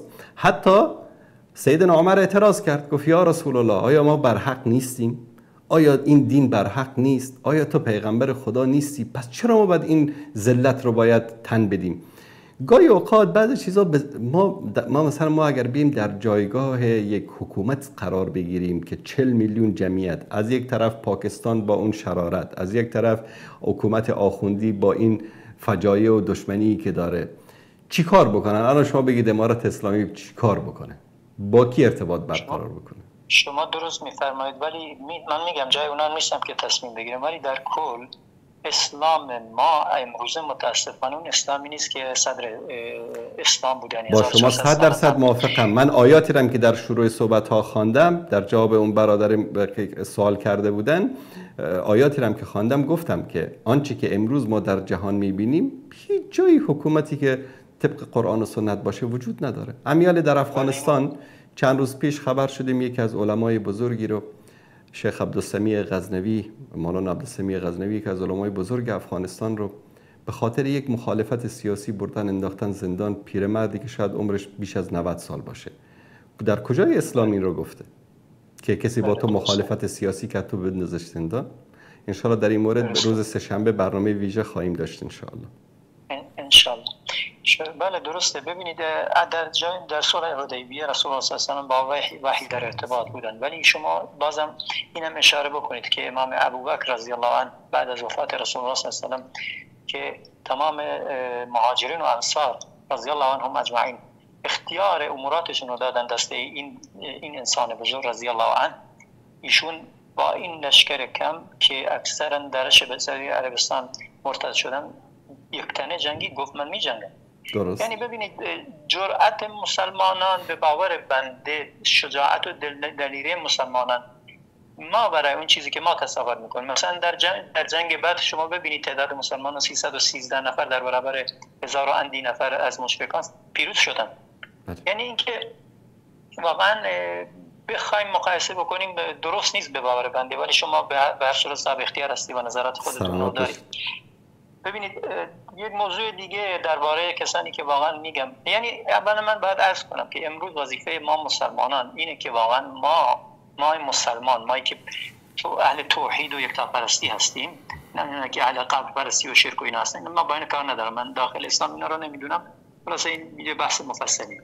ما بیایم این موضوعاتی که در بین خودمون هست و باعث متحد شده من میشه علل خصوص برای حفظ جان خودمون. مثلا شما غزه رو ببینید، فلسطین رو ببینید. اگر ما مسلمانان واقعا در این امر فقط از لحاظ مادی اونا رو تأمین بکنیم، یعنی واقعا اینا لااقل از گرسنگی نمیمیرن. یا به قول شما اگر ما همت بکنیم و مثل یک امت واحد بشیم، بتونیم مثل ابرقدرت ها، مثل کسانی که دشمنی میکنن با دین الله سبحانه تعالی، دشمنی میکنن با الله سبحانه تعالی، با پیامبرش، بتونیم به سلام مجهز بشیم، بتونیم امکانات نظامی داشته باشیم. چرا بایستی مثلا امروز ما در این موقعیت ضعف باشیم با 2 میلیارد، بیشتر از 2 میلیارد جمعیت و دینی هم هستیم که الحمدلله بیشتر از همه ادیان رو به گسترشه. اینا واقعا ضعف برای ما. ببینید یا شبکه‌های توحیدی امروز درست شدن، میان مثلا چیز میکنن، میگن ما تو اینهایی که به شاعر دینمون میشه نقد میکنیم. همین چند روز قبل یک شبکه توحیدی، شبکه کلمه اومده جسارت همین شیعیانی که امروز شاه پرست شدن رو نقد کرده. نمیدونم شما ویدیوش دیدید یا نه. یک کسی رفته برای شاه سجده میکنه، میگه کعبه من تو هستی. ولی این درسته، شما اینو نقد کنید. و بیاید کسانی که در داخل ایران و خامنه‌ای رو میگن ولی امر ماست، اونم نقد کنید، نیایید ویدیوهاش رو ببرید خانه‌های مردم. شبکه کلمه، شما اگه واقعا میگید سیاست‌هایی که علیه اسلام است رو نقد میکنیم، همه رو نقد کنید. بیایید کسی که در منبر رسول الله صلی الله علیه و سلم قاتلین نمازگزاران مسجد مکی، قاتلان مردم مظلوم، قاتلان مسلمانان اینا رو شهید میگه، اونم نقد کنید. سخنانش رو نبرید خونه‌های مسلمانان، نبرید خونه‌های مردم. ببینید این دوگانگی ما، واقعا این دوگانگی کسانی که به نام مسلمان تبلیغ میکنن، این نشانه ضعف و باعث ضعف میشه. گرچه که الله سبحانه تعالی اسلام رو عزت داد و عزت خواهد داد، ولی متاسفانه مسلمانی که از راه الله سبحانه تعالی دور بشه، الله اون رو عزت نمیده و همین امر باعث میشه که دشمنان بیشتر بتونن به ما ضربه بزنن، بیشتر ما رسوا بکنن، ما رو ذلیل بکنن. و این واقعا انتقاد منه که میخواستم از طریق شبکه شما ابلاغ بکنم و ممنونم که این فرصت رو در اختیار من گذاشتید. استاد عزیز بیشتر از وقتتون رو نمیگیرم. تشکر از شما. سلام علیکم. سلام علیکم و رحمت الله و برکاته. سلام. تشکر میکنم از این دوست عزیزم. بیننده نوشتن که نظر شما در مورد حرف‌های آقای ارشیانفر چیست؟ میتونه انسان گوش کنه و به اون حرفاش عمل کنه؟ صحیح است؟ گفتن که من سنی هستم و او شیعه است. بعد از پیام ایشان من رفتم دیدم آقای ارشیانفر یک شخص ایرانی است، بعضی برنامه‌ها داره، اما 2-3 قسمت از برنامه‌اش مفصل گوش کردم. در مورد مسائل خداشناسی و این چیزا صحبت میکنه، مسائل معنویت و این مسائل. ایشون شیعه است. یک، افکار صوفیگرانه داره و از لابلای صحبتاش و ذکر خیرش رو که میکرد متوجه شدم که ایشون از پیروان ابن عربی است. ابن عربی یکی از بزرگان صوفی های خرافی است که اعتقاد به نظریه وحدت الوجود داره. وحدت الوجود یا حلول و وحدت الوجود، این دو عقیده ای رو که این تیف از صوفیا دارن، به این معنی است که الله متعال میتواند که در هر انسانی حلول بکند. مثلا میتونه در علیاذ بالله در همسر کسی حلول بکنه، میتونه در پیغمبری حلول بکنه، میتواند حتی در حیوانی، در جانوری هم حلول بکنه. یا اعتقاد دارم به این که همه این جهان الله در همه جا هست، در هر گوشه‌ای، در هر چیزی تجلی میکنه. این عقیده ابن عربی است، عقیده کفری است و ابن عربی رو علما تکفیر کردن و به خاطر همین افکارش. حتی در کتابش یک حرفی داره، میگه که یک کسی که وقتی با همسرش هم بستر میشه مانند این است که با پروردگارش هم بستر شده است. عقیده منحرف صوفیگرانای فلسفی منطقی کلامی باطنی داره. به خاطر همین گوش نکنید به حرفاشون. البته سخنان خوبی که میزنه، اگر فرق میتونید بین سخنان صحیح و غیر صحیحش رو انجام بدید، گوش کنید، حرفای خوبش رو بگیرید. الله متعال میگه فبشر عبادی الذین یستمعون القول فیتبعون احسنه. بشارت با بندگانی که سخنها رو میشنون و از بهترینش مطابقت میکنن. اما گاهی اوقات ما از دینمون، از عقیدمون، از قرآن و سنت بیخبریم. یک کسی میاد مثلا چرا مردم پیرو سروش و نمیدونم کسروی و شریعتی و اینا شدن؟ چون اون حرفای ادبی و فصیح و زیبا و که بیشتر عقلها رو مخاطب قرار میده، چون اونا عادتشون این است که یعنی زهر رو با عسل قاطی میکنن. شما انقدر این شیرینی عسل زیاد است که احساس نمیکنی که در این عسل زهر وجود داره و این زهر سبب میشه که شما رو بکشه. عادتا اگه متوجه شده باشید زهرها رو با موادی قاطی میکنن که طرف متوجه طعمش نشه، چون عادتا طعم زهر تلخ میباشه یا طعمای دگرگون داره. به خاطر همین اینها همیشه زهر رو با عسل قاطی میکنن و طرف البته سخنان شیرین است، متوجه نمیشه، یک وقت میبینی که متأثر شده از افکار اونها. به خاطر همین اگر شما علم کامل از قرآن و سنت ندارید یا حداقل یک بار قرآن رو با ترجمه صحیح از مصدر صحیح کامل نخواندید، با حداقل مختصر بخاری و مسلم رو نخواندید، حداقل یک کتابی در باب عقیده اهل سنت و جماعت نخواندید، به هیچ عنوان سخنان این افراد رو گوش ندید. تشکر میکنم از این بیننده عزیز.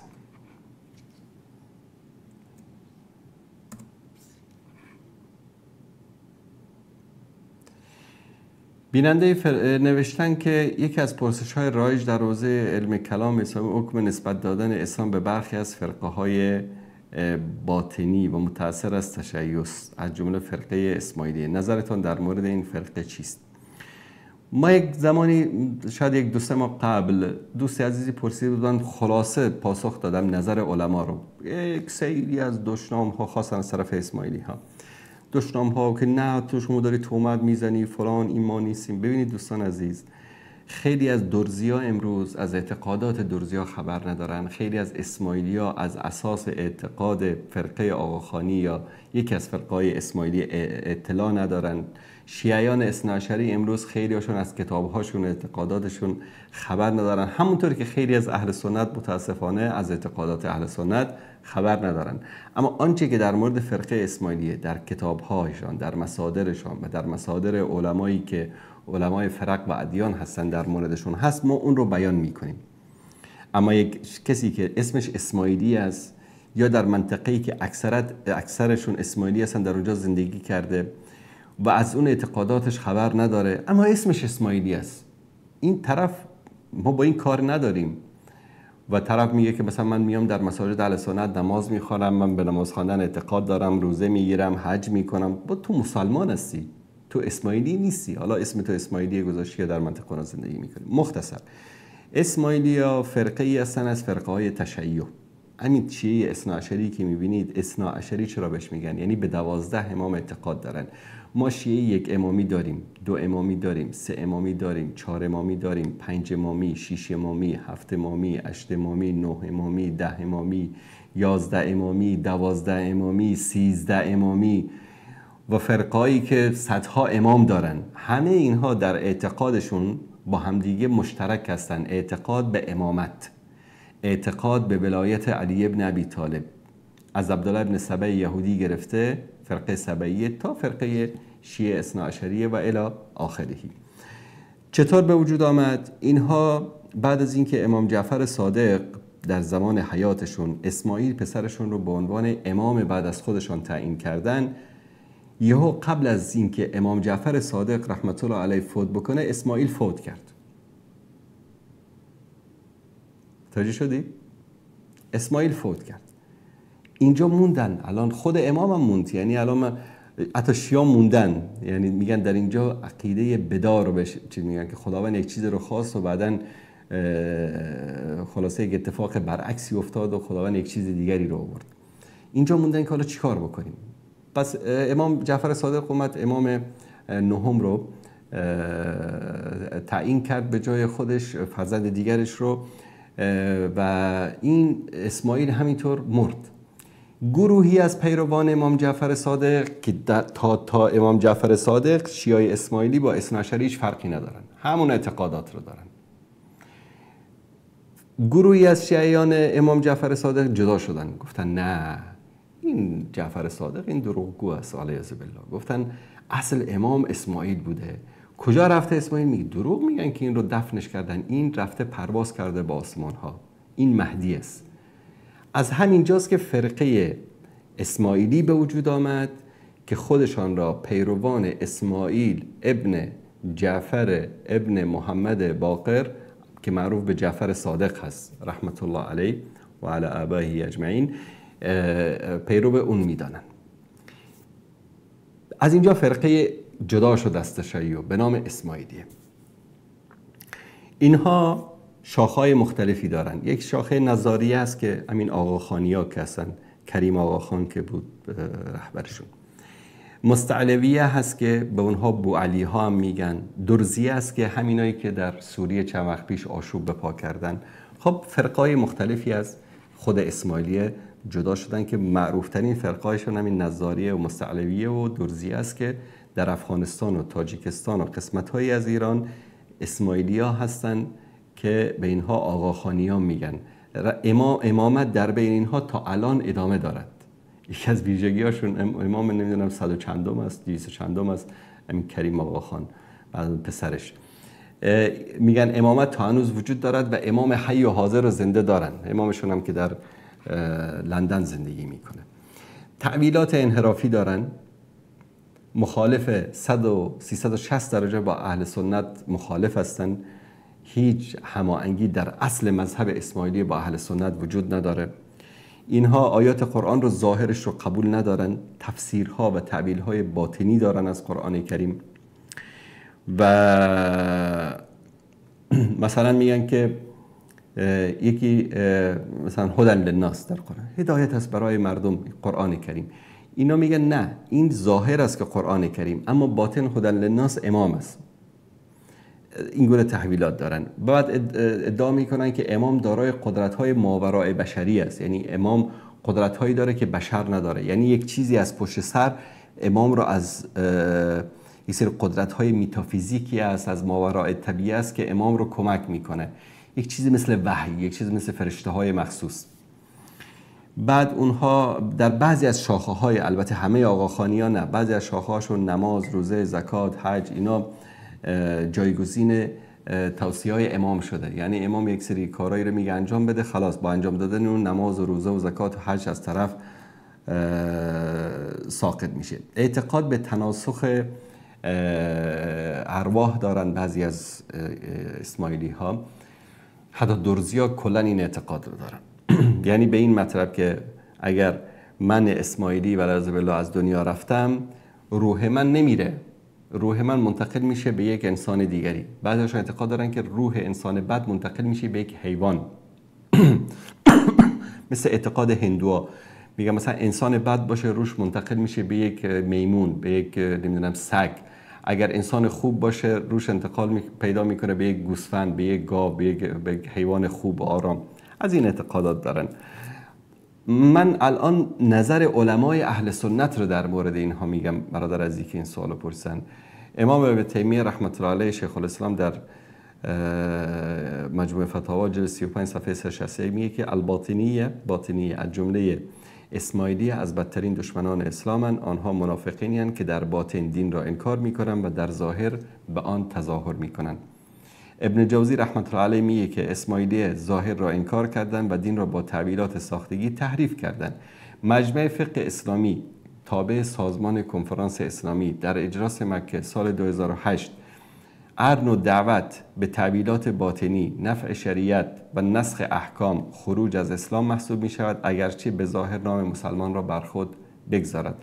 علامه ناصرالدین آلبانی اگر شخصی نماز را ترک کند، روزه نگیرد یا حج را رد کند به بهانه تعبیر امام، از اسلام خارج شده و هر نامی که دوست دارد بر خود بگذارد. اهل سنت کلا در مورد فرقه اسلامی میگن اگر فردی از اسماعیلیه به شهادتین پابند باشد، نماز بخواند، شریعت را قبول داشته باشد، در حق امام غلو نکند، مسلمان است، ولو اینکه در بعضی از موارد اهل بدعت شمرده شود. اگر که اصول دین، اصول ایمان، ارکان دین و ارکان ایمان را قبول داشته باشد، این شخص مسلمان است ولو که اسمش اسماعیلی باشد. اما اگر از اصول دین یکی از ارکان دین رو ترک بکنه یا قبول نکنه، در اون صورت از اسلام خارج است.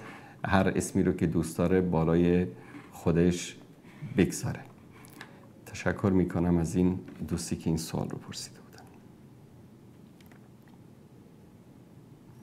بیننده عزیز سلام علیکم، بفرمایید. سلام علیکم و رحمت الله استاد. علیکم السلام و رحمت الله و برکاته.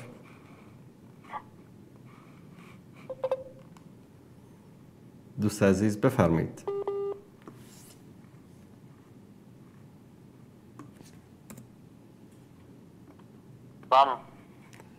بفرمایید برادر.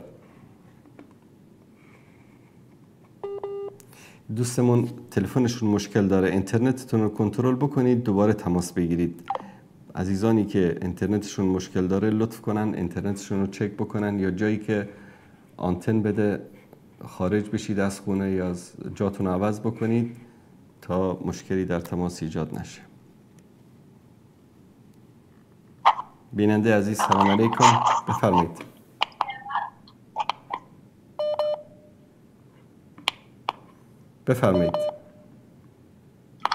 السلام علیکم. علیکم السلام و رحمت الله و برکاته. بفرمایید. من یک مخلص شما از تاجیکستان با شما تماس میگیرم. یک سوال داشتم اگر اجازه باشد. بفرمایید. استاد مهربان، من در شهری در تاجیکستان استقامت زندگی میکنم. راستی یک همسایه، یک برادر بگیم، در کلخدک بین با رتبه پالکوبنی اگر به زبان فارسی خاصه کار میکند، اما نماز و روزه همش با شب زنده داری همش عمل میکند. تا حتی امام مسجد منم نباشد، اما شخص همسو پیش میدارم نماز خلقم میخونه. خاصه بسیار با تقوی نه که در ویانی کار میکند. همین از پشت همین شخص نماز خواندن جایزه است یا نیست؟ باش، چشم، در این مورد صحبت میکنم. تشکر زیاد. زنده باشید. دوست عزیزمون میگن که یک افسر پلیس هست، در حکومت کار میکند. طبعا حکومت غیر شرعی است، حکومت ظالم است، مستبد است، دشمن دین هست، دشمن مسلمان های دیندار است، اما این شخص در اونجا کار میکند.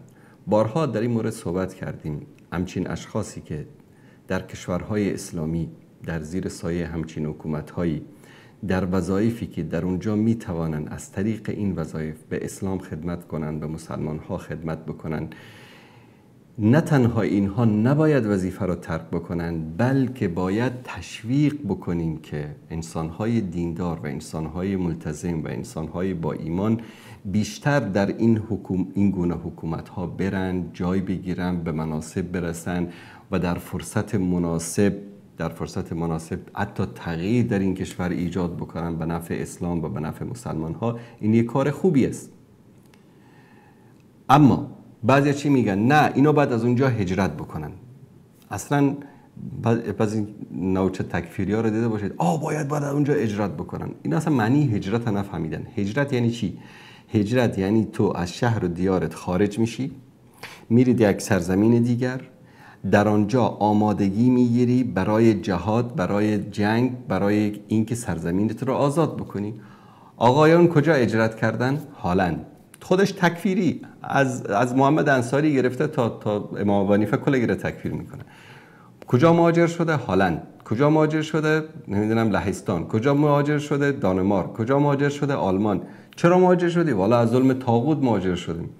خب چی میکنی در اینجا؟ والا در یک پیزا فروشی کار میکنه. دیگه چی کار میکنی؟ والا گاهی اوقات سگشویی، موترشویی، کدام کاری که پیدا بشه میکنیم. برای چی؟ والا از ظلم طاغوت ما مهاجر شدیم. نه، این اسمش مهاجر نیست، اسمش کارگر است. تو به خاطر کار، به خاطر پیدا کردن پول رفتی اونجا. به خاطر اینکه یک رنگ دینی به این عملت بدی میگی که من مهاجر شدم.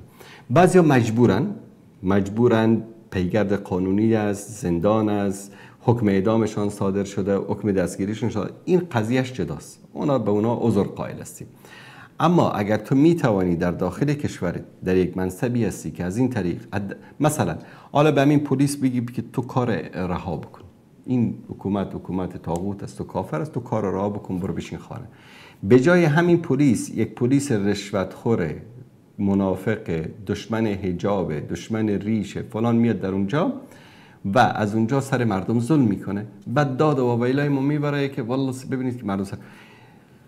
همین انسان دیندار اگر یک کوچه‌ای به این گفتن که برو در فلان کوچه مثلا زنهایی که با حجاب هستن اونا رو بگیر، میره در اونجا میبینه زنها با حجاب هستن، میگه خوارک رد شو برو، نگاهشون نمیکنه. میگه برو در فلان کوچه مثلا ریشدارا رو بگیر، میره چند تا آدم جوان ریشدار رو میبینه، میگه بریم، کاری به کارشون نداره. یعنی حداقل مفید واقع میشه برای مسلمان ها. و مسلمان باید ذکی باشه، باید هوشیار باشه. مسلمان باید در هر موقفی، در هر جای دیده و سنجیده باید تصمیم بگیره. بعضی مثلا چیکار میکنن؟ یک دسیسه است، یک دسیسه استخباراتی است. یک گروه تکفیری رو رشد میدن مثلا در یکی از شهرهای آلمان یا دانمارک یا هلند یا هر کشوری دیگه. بعد این تکفیری ها صبح تا شام در انتخابات شهرداری شرکت نکنید که اگر در انتخابات شرکت کردید شما کافر میشید. مسلمان دیندار چیکار میکنن؟ در انتخابات شرکت نمیکنن. انتخابات را کی میبره؟ یا شیعه میبره، یا کمونیست میبره، یا یک لیبرال میبره، یا یک یهودی میبره، یا یک ناسیونالیست میبره. بعد چه کار میکنن؟ اولین کاری که میکنه میاد مرکز اسلامی همین مسلمان‌ها رو میبنده، مسجد مسلمان‌ها رو میبنده، حجاب رو ممنوع میکنه، با مدارس قرآن و با حفظ قرآن مسلمانان مشکل ایجاد میشه. پس به دست خودشون رو انداختن در چی؟ در زیر ظلم و ستم یک گروهی که دشمن اسلام هستن. امروز که تو داری در اونجا زندگی میکنی، حکم تو، موقف تو با یک کسی که در زیر سایه یک حکومت اسلامی در سرزمین اسلامی داره زندگی میکنه فرق میکنه. دین همان دین است، احکام همان احکام است. در احکام دین تغییر ایجاد نشده. اینکه این کشور کفری است، در این تغییر ایجاد نشده. اما در برخورد و تعامل تو با این کافر در اینجا تغییر ایجاد شده. مثلا قصه یکی از صحابه است در زمان سیدنا عمر. عبدالله ابن کی هست؟ اگر دوستان به یاد دارن این رو بنویسن. صحابی است، در جنگ با رومیا اسیر میشه. پادشاه روم این رو با جمعی از اسرای مسلمان ها میبره و خلاصه میگن که یکی از اصحاب محمد هم در بین اسیرا هست، میگه بیاریدش. اونو میارن و خلاصه به اون میگه ببین اگر دین ما را قبول بکنی به تو این میدیم اون میدیم فلان پول میدیم منصب میدیم. میگه که من رو تیکه تیکم بکنید من دین رسول الله صلی الله علیه وسلم رو ترک نمیکنم. پادشاه عصبانی میشه در جلوی این امر میکنه که چند تا از اسیرای مسلمانان رو بیارن در دیگ هایی که روغن داغ وجود داره داخلش داره همینطور میجوشه اونجا بندازن. این صحنه رو که عبدالله میبینه اشکش جاری میشه. یکی از سربازا اشک این رو که میبینه به پادشاه میگه که داره گریه میکنه. میگه بیاریدش اینجا. میگه که چرا گریه کردی؟ ترسیدی؟ میگه نه من میگه اشکم به خاطر این جاری شد که خوشا به حال اونهایی که پیش از من شهید شدن، ای کاش من جای اونها میبودم. پادشاه تعجب کرد این دیگه چی انسانهایی هستن. خلاصه داستان طولانی است تا اینکه پادشاه به این میگه من به خاطر این شجاعت تو و به خاطر این شخصیتی که تو داری یک کار بکن، من 400 نفر از اسرای مسلمان‌ها که پیش ما هست را آزاد میکنم، این پیشانی من رو ببوس. عبدالله متردد میشه، توکل به خدا میگه میره پیشانی امپراتور روم رو میبوسه و 400 نفر اسیر رو با خودش میگیره و برمیگرده مدینه. وارد شهر مدینه که میشه سیدنا عمر صحابه خبر میشن که از عبدالله داره میاد، خارج از شهر به استقبالش میرن. این که میرسه اشک ریزان داد و ویلا میکنه یا امیرالمومنین من تباه کردم خودم رو، دینم رو تباه کردم، من مرتد شدم. حضرت امیرالمومنین میگنش چی شده عبدالله، چی کار کردی تو مگه؟ میگه یا امیرالمومنین من پیشانی یک کافری رو بوسیدم. سیدنا عمر رضی الله تعالی عنه برای چی بوسیدی؟ میگه بخاطر که این 400 تا اسیر مسلمان رو آزاد بکنم. ایمان رو ببینید، به اندازه ایمانش بالا بود که بوسیدن پیشانی یک کافر رو برای خودش ارتداد میدونست، یعنی کفر میدانست. حضرت عمر میگه بابا تو بهترین کار رو انجام دادی، جان 400 تا اسیر رو نجات دادی، گور پدرش بوسیدی. بعد امر میکنن امیرالمومنین که بر هر مردی که در مدینه است واجب است که پیشانی عبدالله رو ببوسد. هدف این بود که اون چیزی که در دل عبدالله بود اون دور بشه. یعنی اصل این است. اما گاهی اوقات مصلحت اسلام، مصلحت مسلمانان را اقتضا میکنه که انسان پیشانی کافری را هم ببوسه. اما در این که آیا این کاری که انجام میده، این کار در اصل اگر نیتش خدمت به اسلام و مسلمان ها نباشه کفر است؟ بله کفر است. اما طوری که عبدالله متوجه شد که این کار درست نیست.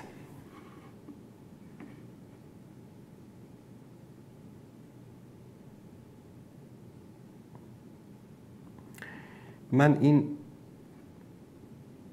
جوجه های یهود و نصارا رو از کانال اینها رو میندازم به سطل آشغال. دوستان عزیز، کسایی که فحش میدن توهین میکنن و بهترین جا برای اینها سطل آشغال هست. تشکر میکنم.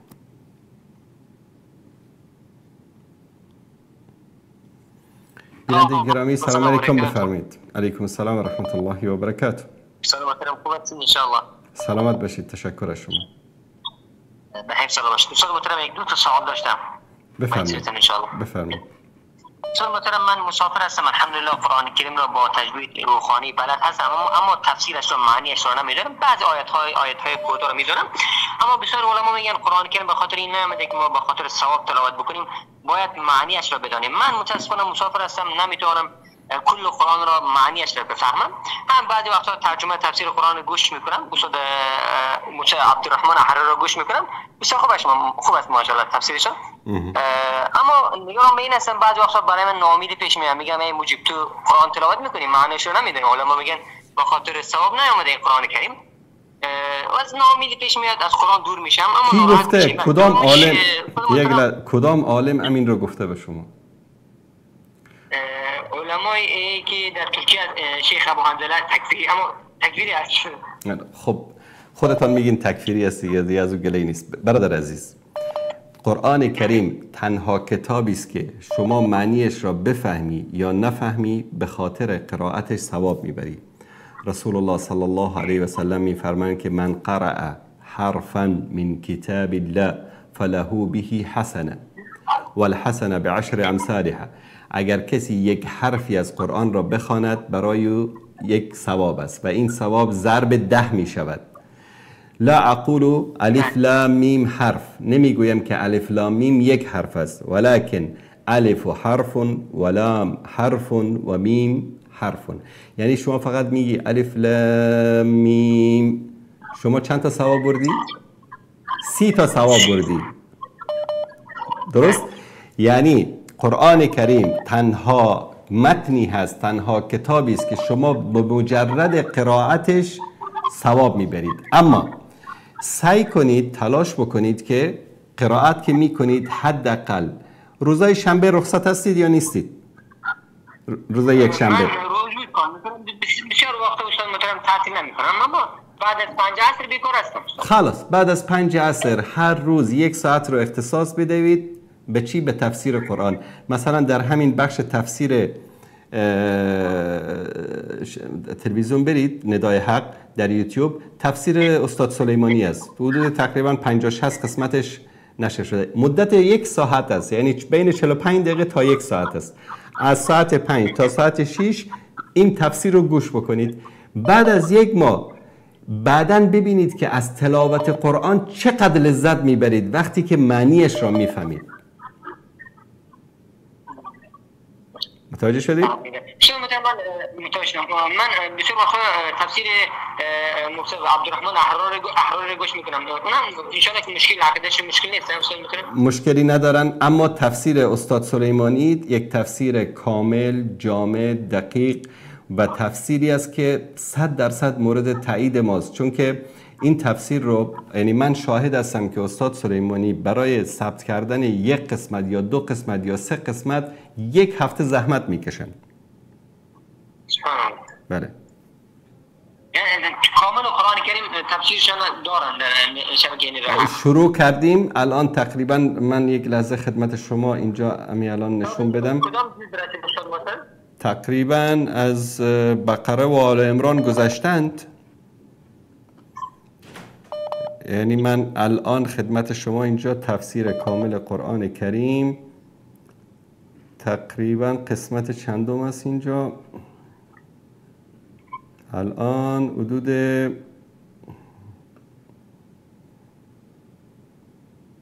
بیش از 60 تا قسمت 40ش در اینجا پخش شده. من لینکش رو همین الان میگذارم در برای شما میگذارم، الان کامنت میگذارم در یوتیوب. و این تفسیری است که هیچ شک و شبهه‌ای انشالله در صحت این تفسیر نیست. خدمت شما. گذاشت. دیگه سوال دیگه هم دارم استاد. یک سوال دیگه هم میتونید بپرسید، بفرمایید. استاد محترم، یک موضوع دیگه این است که مثلا کسی نامزد شد با همسر صحبت بکنه تصویری، ممکن بعضی وقتا هم دیگه رو ببینه، بعدن هم دیگه رو، اما آیا سیستم و اینکه سیستم شرکت واتساپ میتواند ما رو ببیند، بخاطر اینکه ما زن و شوهر با هم دیگه رو میبینیم، از صحبت میکنیم تصویری، این مشکل داره استاد محترم؟ باشه، در این مورد هم صحبت میکنم. بله، همه برنامه‌ها، واتساپ، ایمو، مسنجرهای فیسبوک، توییتر، تلگرام، اینستاگرام، همه اینها شرکت ها این امکان رو دارن که تصویر ویدیویی 2 نفری که با هم دیگه صحبت میکنن یا صدای اینها رو ضبط بکنن، ببینند. حتی غیر از این، حتی حکومت ها میتوانن از طریق موبایل، ولو اینکه همه مسنجرهای شما خاموش باشد، کامره یا دوربین موبایل شما رو باز بکنن و تصویر شما رو، ویدیو شما رو بگیرن. این امکانات وجود داره. به خاطر همین سعی بکنیم حتی اگر با همسرمون از طریق تلفن، از طریق مسنجر صحبت میکنیم، با حجاب باشن. سبحان الله. شما مثلا یک سوال دیگه کوتاه هم دارم، معذرت میخوام، وقتم زیاد گرفتم. بفرمایید. استاد میخواد من رو نامزد بکنم، من ترکیه هستم. در منطقه متاسفانه جهل نادانی هست که مهر یک دختر 7-8 افغانی هست من الحمدلله مهری که دختر رو دارم، بیشتر از اون ندارم. پدرم میخواد من نامزد بکنن، من به پدرم گفتم پدر یک چند مدت صبر، یک سال دیگه صبر کن، من یک مقدار پول جمع بکنم، اگر نامزد شدم خدا نخواسته دیپورت شدم اونجا رفتم بتونم زندگی که اقتصاد یعنی تجارت رو پیش ببرم. مثلا اینجا 5 6 تا افغان دارم، اگر خودم رو نامزد کردم شاید فردا پاسپورت دیپورت شدم رفتم اونجا میتونم عروسی خودم رو بکنم، باز دیگه اقتصاد من میره زیر صفر. نظر شما چی هست؟ آیا یک سال صبر بکنم و اینکه حد پدرم رو گوش بدم؟ من تصمیم دارم این است که اگر خود نقطه دیپورت شدم پول من همش به مهریه میره و باز اقتصاد من میره صفر. درست. ببینید شما مصلحت خودتان را بهتر میدانید. اطاعت از امر پدر و مادر یعنی اطاعت در اینجا در غیر معصیت است.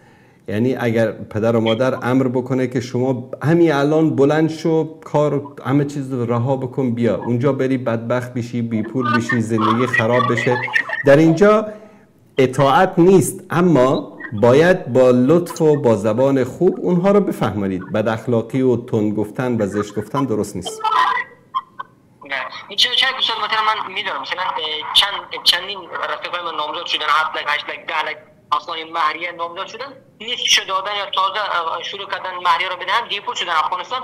متاسفانه جوانان به $50 نیازمند هستن. من برای این میگم صبر بکنید یک سال دیگه، چرا که اینجا هستم.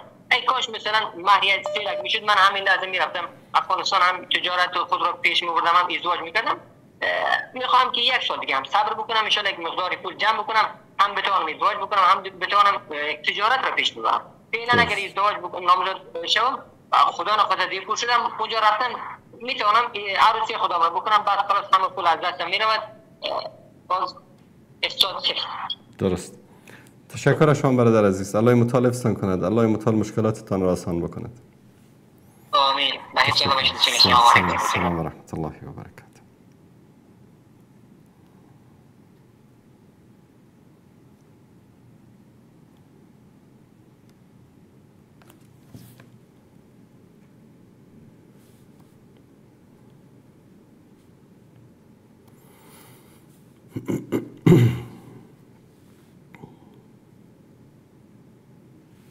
بیننده عزیز سلام علیکم، بفرمایید. سلام علیکم. علیکم السلام و رحمت الله. بفرمایید. استاد همین طلاق کنایه میگن خیلی باشه، یعنی مثال در بین زن و شوهر مثال جنجال میشه، مقصد میگوی که برآمده خانه تون را همین طلاق میشه نمیشه. باش در این مورد صحبت میکنیم. بله استاد. ببینیم برادر عزیز، اگر کسی به کنایه مثلا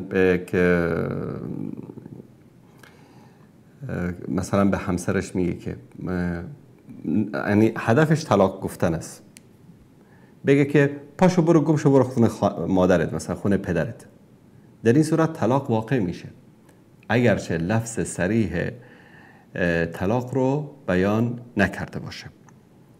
اما اگر هدفش نیتش طلاق نبوده، مقصد عصبانی بوده، منظورش این بوده که برو یک چند روز تو رو نبینم، برو خونه پدرت، در این صورت طلاق واقع نمیشه.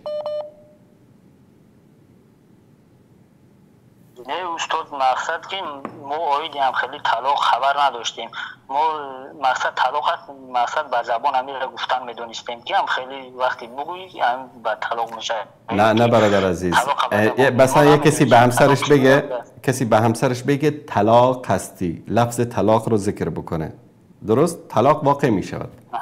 کسی به همسرش بگه که برو خانه پدرت، دیگه تو من رو در کار نیستی. خب هدفش نیتش اگر طلاق باشه طلاق واقع می شود. متوجه شدید؟ بله نه مقصد در نیت ما خیلی بودگی نیست، مقصد نه نیت در بعدی نیت کبش هم خیلی ایتر.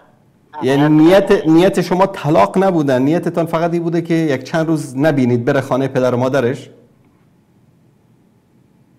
بله هم مقصد گفتیم که بره خانه تان میسال. خب ببینید برادر عزیز، یعنی الله سبحانه و تعالی، اولا ما خیلی باید در این مسائل من یک آیه رو خدمت شما بیارم. الله سبحانه و تعالی در سوره طلاق، همین اول آیه در اینجا چی میگه؟ یا ایها النبی، ای پیامبر، اذا طلقتم النساء، اگر زنهای خود را طلاق دهید، فطلقوهن لعدتهن، پس آنها را در زمان آغاز عدهشان طلاق بدهید. مثلا طلاق دادن در حالت نفاس، طلاق دادن در حالت حیض، عادت ماهیانه درست نیست. واتقوا الله ربکم، بله، واتقوا الله ربکم. بله. یک لحظه گوش کنید برادر عزیز. واتقوا الله ربکم، از الله بترسید، تقوا پیشه کنید. از الله بترسید، تقوا پیشه کنید. یعنی در اینجا چی میگه؟ تقوا پیشه کردن یک حرف کامل است. یعنی شما باید با زنهایتان بهترین رفتار را بکنید. رسول الله صلی الله علیه و سلم میفرمایند که خیارکم خیارکم لاهله و انا خیرکم لاهله. بهترین شما کسی است که با اهلش، با عیالش بهترین باشد و من بهترین شما هستم با اهل و عیالم. درست؟ ادامه آیه چی میگه؟ ولا تخرجوهن من بیوتهن، و آنها را از خانه هایشان بیرون نکنید. الان شما خانه دارید؟ بله. خانه کی محسوب میشه؟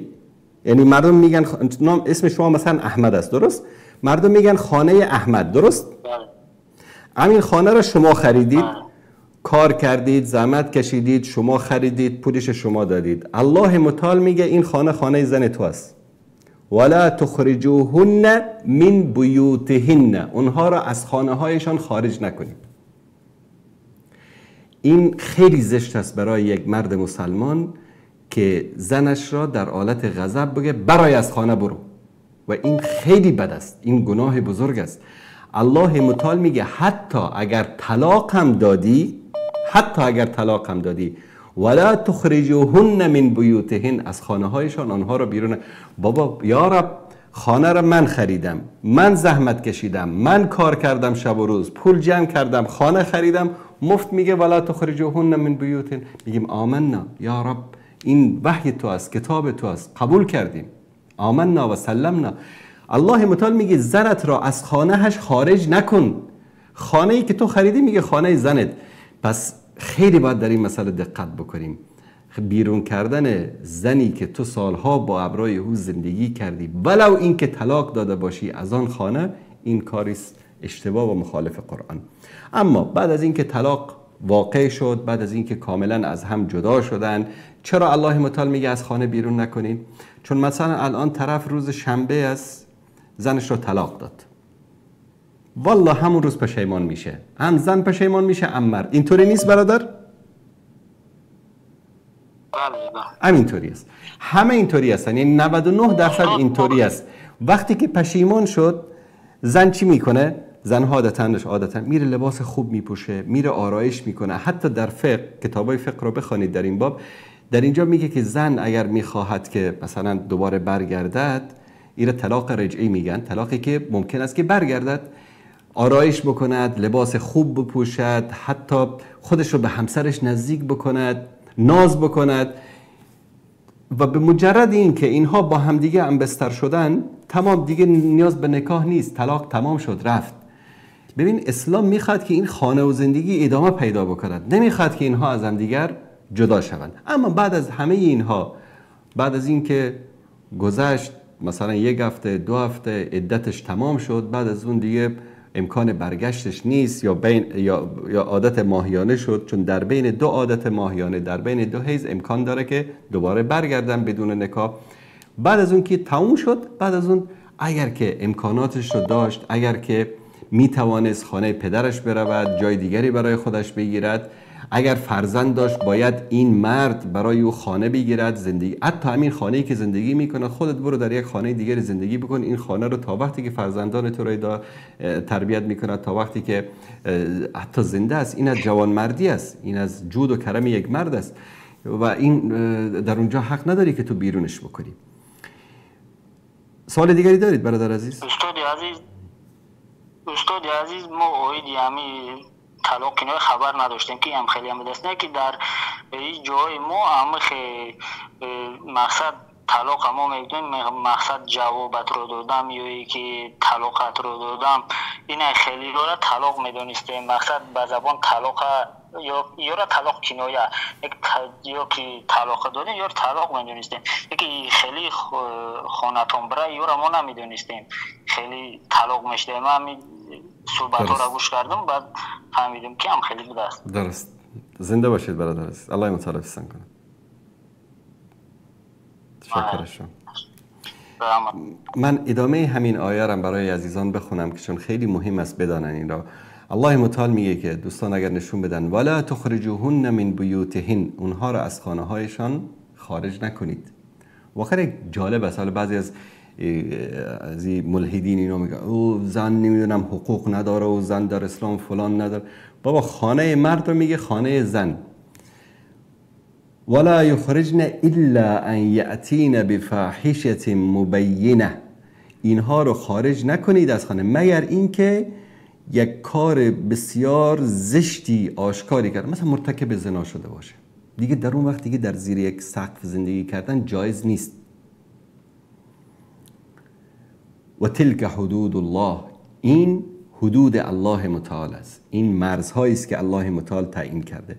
و من یتعد حدود الله فقد ظلم نفسه، کسی که از این مرزها و از این چارچوبی که دین تعیین کرده است میگذرد، اینها را زیر پا میکند، به خودش ظلم کرده است.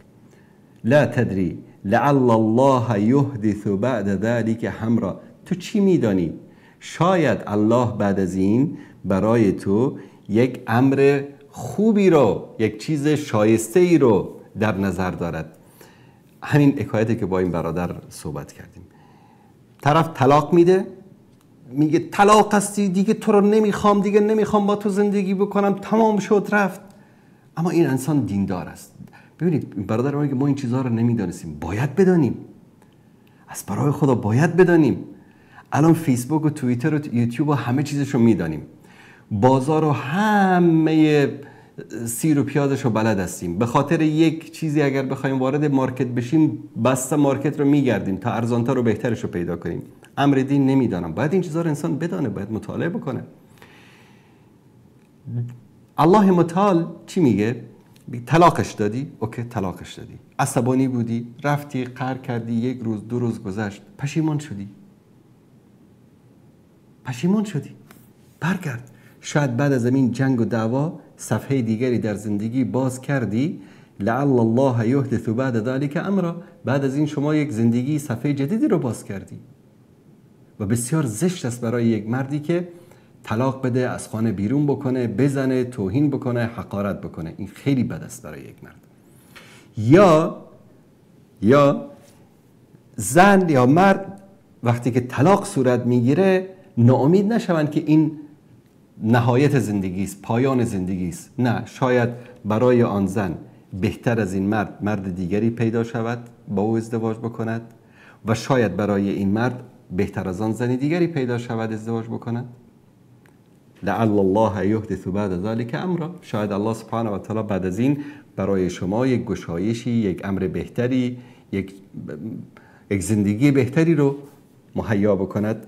فاذا بلغنا اجلهن، وقتی که این دوره طلاق گذشت، دیگه وارد مثلا عادت ماهیانه شد، وارد حیض شد، دیگه نمیتوانی دوباره این رو نکاح بکنی، دوباره برگردانی، الا به این که دوباره باید نکاح بکنی، چیز بکنی. فامسکوهن بمعروف، اینها رو نگه دارید به طور شایسته، توهین نکنید، تحقیر نکنید، اهانت نکنید. خواستی دوباره نکاح بکن، یک مهر تعیین بکنید، ملا بیارید، 2 نفر شاهد بیارید، دوباره نکاح بکنید. فامسکوهن بمعروف او فارقوهن بمعروف. یا مثل آدم بیایید زندگی کنید باش، یا مثل آدم از او جدا شوید.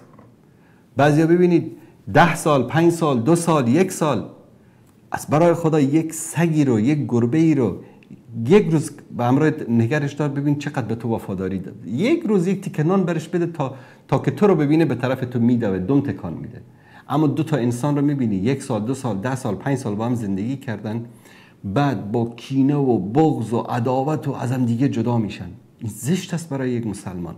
الله متعال میگه او فارقوهن بمعروف، اونها رو مثل آدم رها بکنید. بگذارید طرف طلاق داده، اگر با مرد دیگری ازدواج کرده بودی من تو رو میکشم. تو غلط میکنی، ادعاش تمام شد، فرداش بره با کسی ازدواج بکنه. سننه به تو چه؟ تو چه کاری ای که برای حد و مرز تعیین میکنی؟ اختیارش هست، با هر کسی دوست داشت ازدواج بکنه. یا الله، این کلمه آدم رو من اینجا استفاده میکنم، برای آدم به معنی این که مثل یک انسان مسلمان، مثل یک انسان خوب، مثل یک مرد، مثل یک جوان مرد، مثل یک مرد با غیرت.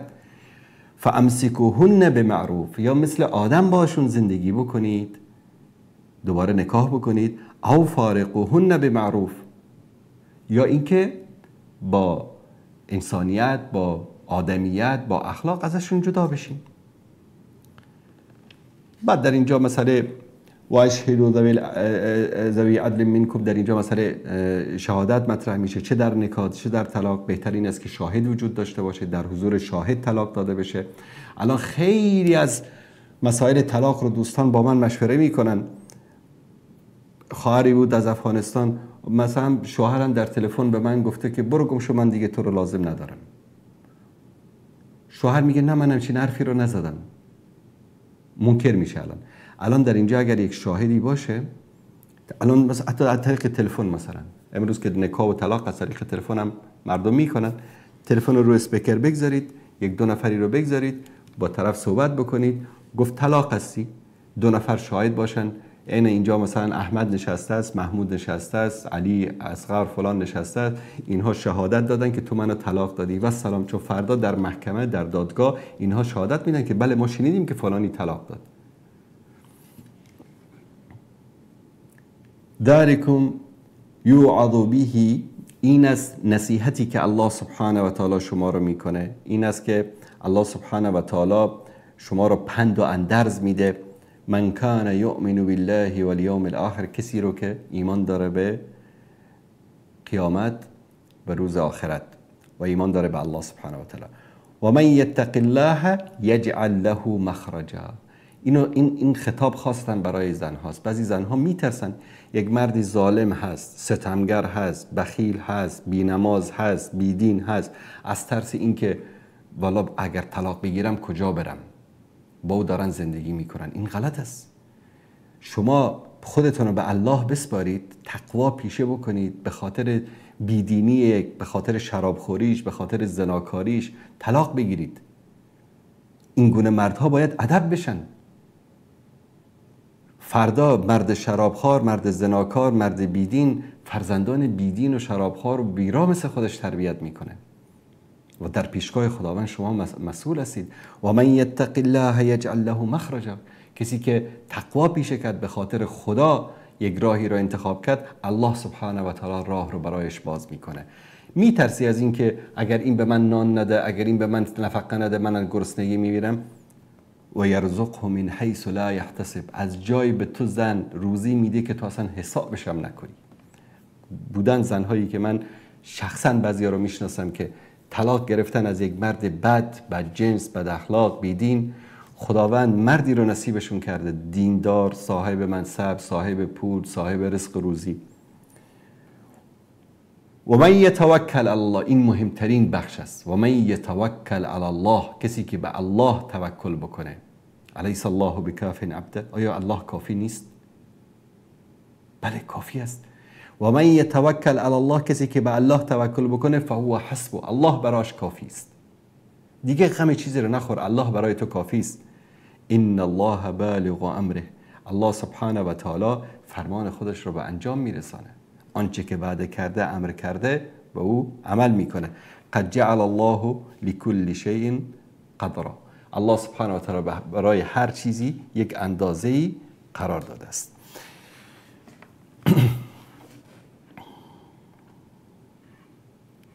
بیننده عزیزی 4 شماره آخرشان 80 91 نوشتن چطور وارد مذهب شما شدیم. برادر عزیز، مذهب ما و شما نداره. شما اگر مسلمان هستید، حالا هر اسمی میخوای سر خودت بگذار، اسماعیلی، شیعه، فلان، ما شما چیزی نمیخوایم که مثل بعضی از کانالش هستن بیا اینجا نمیدونم شهادت بده به این و به علی ولی الله و نمیدونم به لعن کردم. نه این حرفا نیست. قرآن، ایمان داری به قرآن؟ قرآن رو بخوان، به قرآن عمل کن تا جایی که میتونی. به سنت رسول الله صلی الله علیه وسلم از مصادر اصلیش، از مصادر پاکش به اونا عمل بکن و به الله سبحانه و تعالی شرک نیار. هم اهل بیت رو دوست داشته باش. دوستی اهل بیت جز ایمان است. و هم اصحاب رسول الله صلی الله علیه و آله و سلم رو. والسلام. و غیر. ببینید فقط به همین سوره حمد عمل بکنی کافی است. ایاک نعبد، ای الله تنها تو را میپرستیم، و ایاک نستعین، و تنها از تو یاری و مدد میجیم. والسلام، تموم شد. بیننده از این نوشتن که مادرشون 10 سال میشود روزه نگرفته، در انگلستان زندگی میکنم، فدیه روزه به حساب انگلستان میشود یا افغانستان؟ دوست عزیز، اولا علما در مورد اینکه فدیه چطور و چه اندازه‌ای داده میشود و در کجا داده میشود، در بین فتاوای علما اختلافی است، شاید خودتون هم متوجه شده باشید. مقدار واجب اطعام هر روزی که روزه رو کسی خورده باشه به دلیل بیماری، ضعیفی، پیری یا هر دلیل دیگری عذر موجه باشه، یک مد غذاست. مد یک اصطلاح شرعی است که معادل تقریبا ما بین 750 تا 800 گرم میشه. یعنی تقریبا چیزی در حدود 1 کیلو.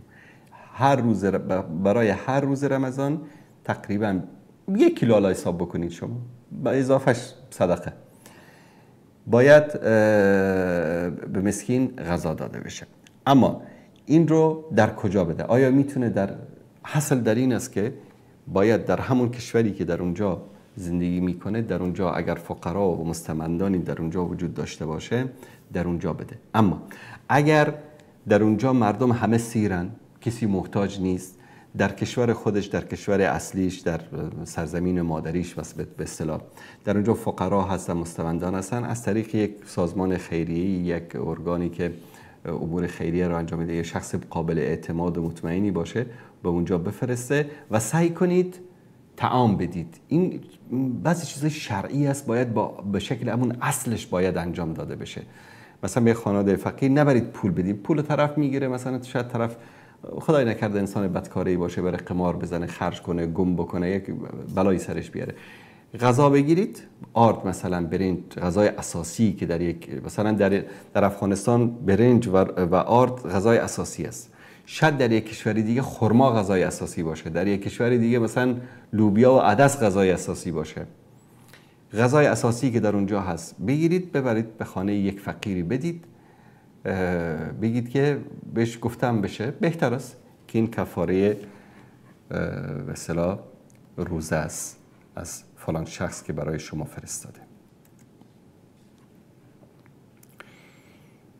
یک سوالی است، این رو فکر کنم اگر من بتونم اینجا کوتاه پاسخ بدم، 5 دقیقه تا پایان برنامه مونده. بیننده نوشتن که بعضی از ملحدین میگن که چرا در قرآن مرکز تفکر رو در قلب قرار داده. لهم قلوب لا یفقهون، قلب هایی دارن که تفقه نمی کنن، نمی فهمن، نمی دانن. اکثرا قلب رو در قرآن، در حدیث رسول الله صلی الله علیه و آله و سلم، الا ان فی جسد مضغه، در بدن ما یک پاره گوشتی است که اذا صلحت صلح الجسد كله و اذا فسدت الجسد كله الا و هی القلب. این قلب است که اگر اصلاح شد همه بدن اصلاح میشد، اگر فاسد شد همه بدن فاسد میشد. اما میگه امروز علم ثابت کرده که مرکز تفکر، مرکز تعقل، مرکز همه تصمیم گیری و همه چیز مغز انسان است.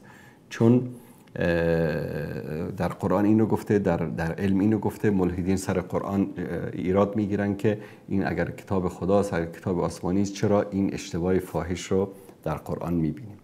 اولا دوستان عزیز،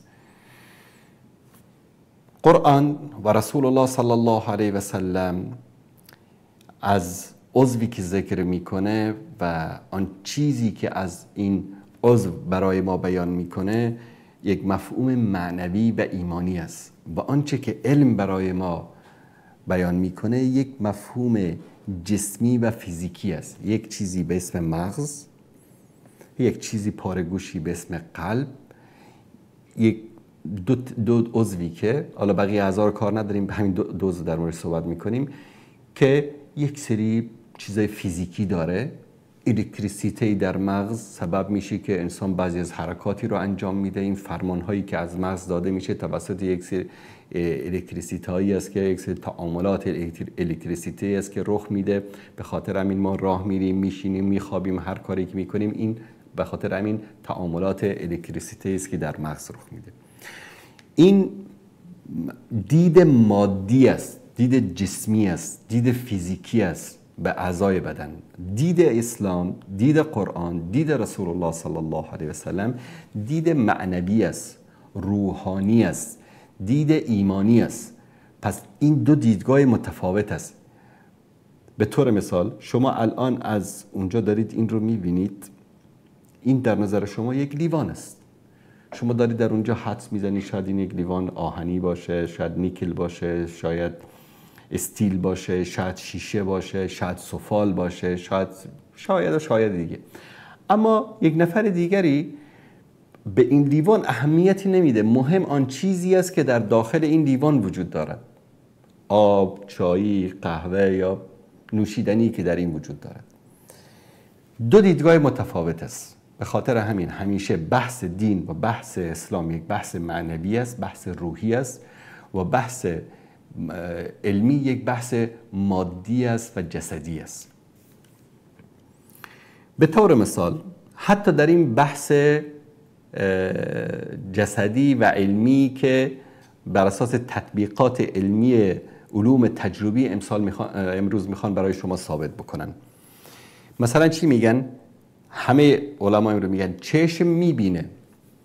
حتی در همین هم اشتباهی وجود داره بر اساس علم، نه بر اساس قرآن. اصلا قرار میگذاریم کنار.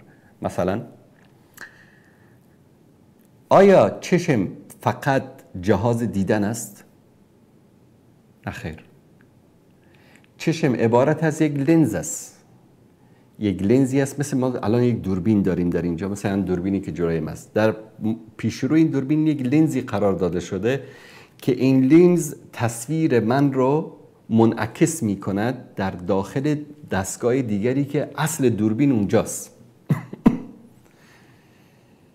اما امروز همه مردم فکر میکنن این شیشه گردی که در پیش روی دوربین است این است که انسان رو میبینه. اما این حقیقت نیست. این عبارت از شیشه هایی است که رنگ ها رو، این نور رو منعکس میکنه. به این چراغ هایی که در اطراف من اینجا نصب هست، این تصویر من را یا این نور رو منعکس میکنه به این شیشه و از این شیشه منتقل میشه به دستگاه دیگری که اصل دوربین اونجاست و در اونجا تصویر من در اونجا دیده میشه و در اونجا حفظ میشه و از اونجا منتقل میشه به دستگاه دیگری. پس امروز علم میگه چشم میبینه، اما در حقیقت این چشم نیست که میبینه. در حقیقت طبق علم بخشی از مغز ما که مسئول دریافت این تصاویری است که چشم منتقل میکنه در اونجا مغز جستجو میکنه، میگه بله مثلا تا این رو من بالا بکنم شما الان از چشمتون این عکس این منتقل میشه به مغزتون. در مغز در اونجا میگه که این موس است. مثلا من از شما میپرسم این چی است؟ شما میگید قلم است. این در چندین میلیونم ثانیه صورت میگیره. این تصویر منتقل شد به شما مغزتون به شما گفت که این قلم است. پس در حقیقت این مغز است که میبینه، نه چشم یا گوش. صدای مادرتون رو شنیدید، صدا میکنه مثلا احمد. شما فتافت همون لحظه متوجه میشید که این مادرتون است که شما رو صدا میکنه. آیا گوش شما مادرتون رو شناخت یا مغزتون شناخت صدای مادر رو؟ پس علمم داره در اینجا اشتباه میکنه. همین ظاهری که در علم میگن همینم اشتباهست. تفاوت دیدگاه در اینجا تفاوت مادی و معنوی است.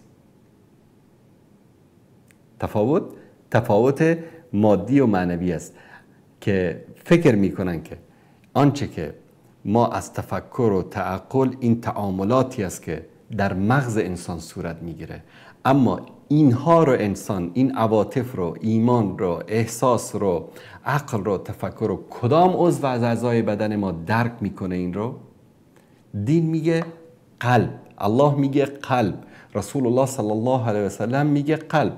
دقیقاً مانند این است که الان دست من بدون اینکه من نگاه بکنم اینجا رو لمس میکنم، میبینم یک تیکه ای از مستطیل شکل، وقتی که دکمه‌اشو نگاه میکنم میگم این موبایل است. الان این دست من این رو فهمید که موبایل است یا مغز من؟ مغز من که این رو لمس نکرد، دست من لمس کرد. من دارم با همون روشی که اونها میخوان از اسلام عیب بگیرن، با همین روش بیاییم ما از علم خودشون عیب بگیریم. آیا دست من چشم داشت که این رو گفت که موبایل است؟ کدوم یک از اعضای بدن فهمید که این موبایل است؟ همین حس لامسه‌ای که ما میگیم، این حس رو دست ما داره یا مغز ما داره؟ همه میگن دست داره، در حالی که مغز داره. دست وظیفش انتقال این تصویر از یک شیء مادی که در اینجا قرار داره به مغز است و این که تشخیص داد که این موبایل هست، این مغز انسان بود نه دست انسان. پس به خاطر همین در دین نتیجه صحبت ما میشه، در دین الله سبحانه و تعالی، رسول الله صلی الله علیه و سلم قلب رو مرکز تفکر و فهم و ذکر و ایمان و تقوا قرار داده، چون این جایگاه روحی قلب هست و ما بدنمون متشکل است از روح و جسد و اینها جسد به عنوان یک قالبی هست برای روح. وقتی که روح از جسد جدا شد، جسد چی میشه؟ میپوسه، میمیره. همه این اعضا، قلب، مغز، استخوان‌ها، پوست، گوشت، همه چیز از بین میره. اما یک شی دیگری وجود داره به اسم روح که از بدن وقتی جدا شد این روح در پیش الله سبحانه و تعالی است. این روح هرگز نمیمیره، این روح عذاب میبینه، این روح در بهشت است، این روح در جهنم است. این خلاصه اسلام داره از این روح صحبت میکنه، نه از این جسد خاکی. و این در این قالب وقتی که قرار میگیره، آیا مکان تفکر و تعقل در روح ما، در روان ما، در قسمتی است که قلب ما واقع شده است و این قالب در اونجا قرار میگیره؟ این رو الله سبحانه و تعالی بهتر میدونه. و از رسول الله صلی الله علیه و سلم وقتی که در مورد روح پرسیدن، رسول الله صلی الله علیه و آله و سلم این جواب رو دادن. من خدمت شما این آیه رو بیارم. در سوره اسراء آیه 85 الله سبحانه و تعالی و یسألونک عن الروح، و از تو در مورد روح سوال میکنن، قل الروح من امر ربی، بگو روح از فرمان پروردگار من است، و ما اوتیتم من العلم الا قلیلا، و جز اندکی از دانش به شما داده نشده است. امروز دوربین های حرارتی و نمیدونم تکنولوژی های مختلف دارن وقت چی که روح رو کشف بکنن، اما تا الان نتونستن در مورد روح غیر از آن چیزی که در کتب دینی و در کتب آسمانی ذکر شده چیزی بیشتری در موردش کشف بکنن. خب دوستان عزیز، تا فرصت دیگر و برنامه دیگر که باز هم با شما عزیزان همراه خواهیم بود، همه تان را به پروردگار متعال میسپارم و صلی الله علی سیدنا و حبیبنا محمد و علی آله و صحبه اجمعین و السلام علیکم و رحمت الله و برکاته.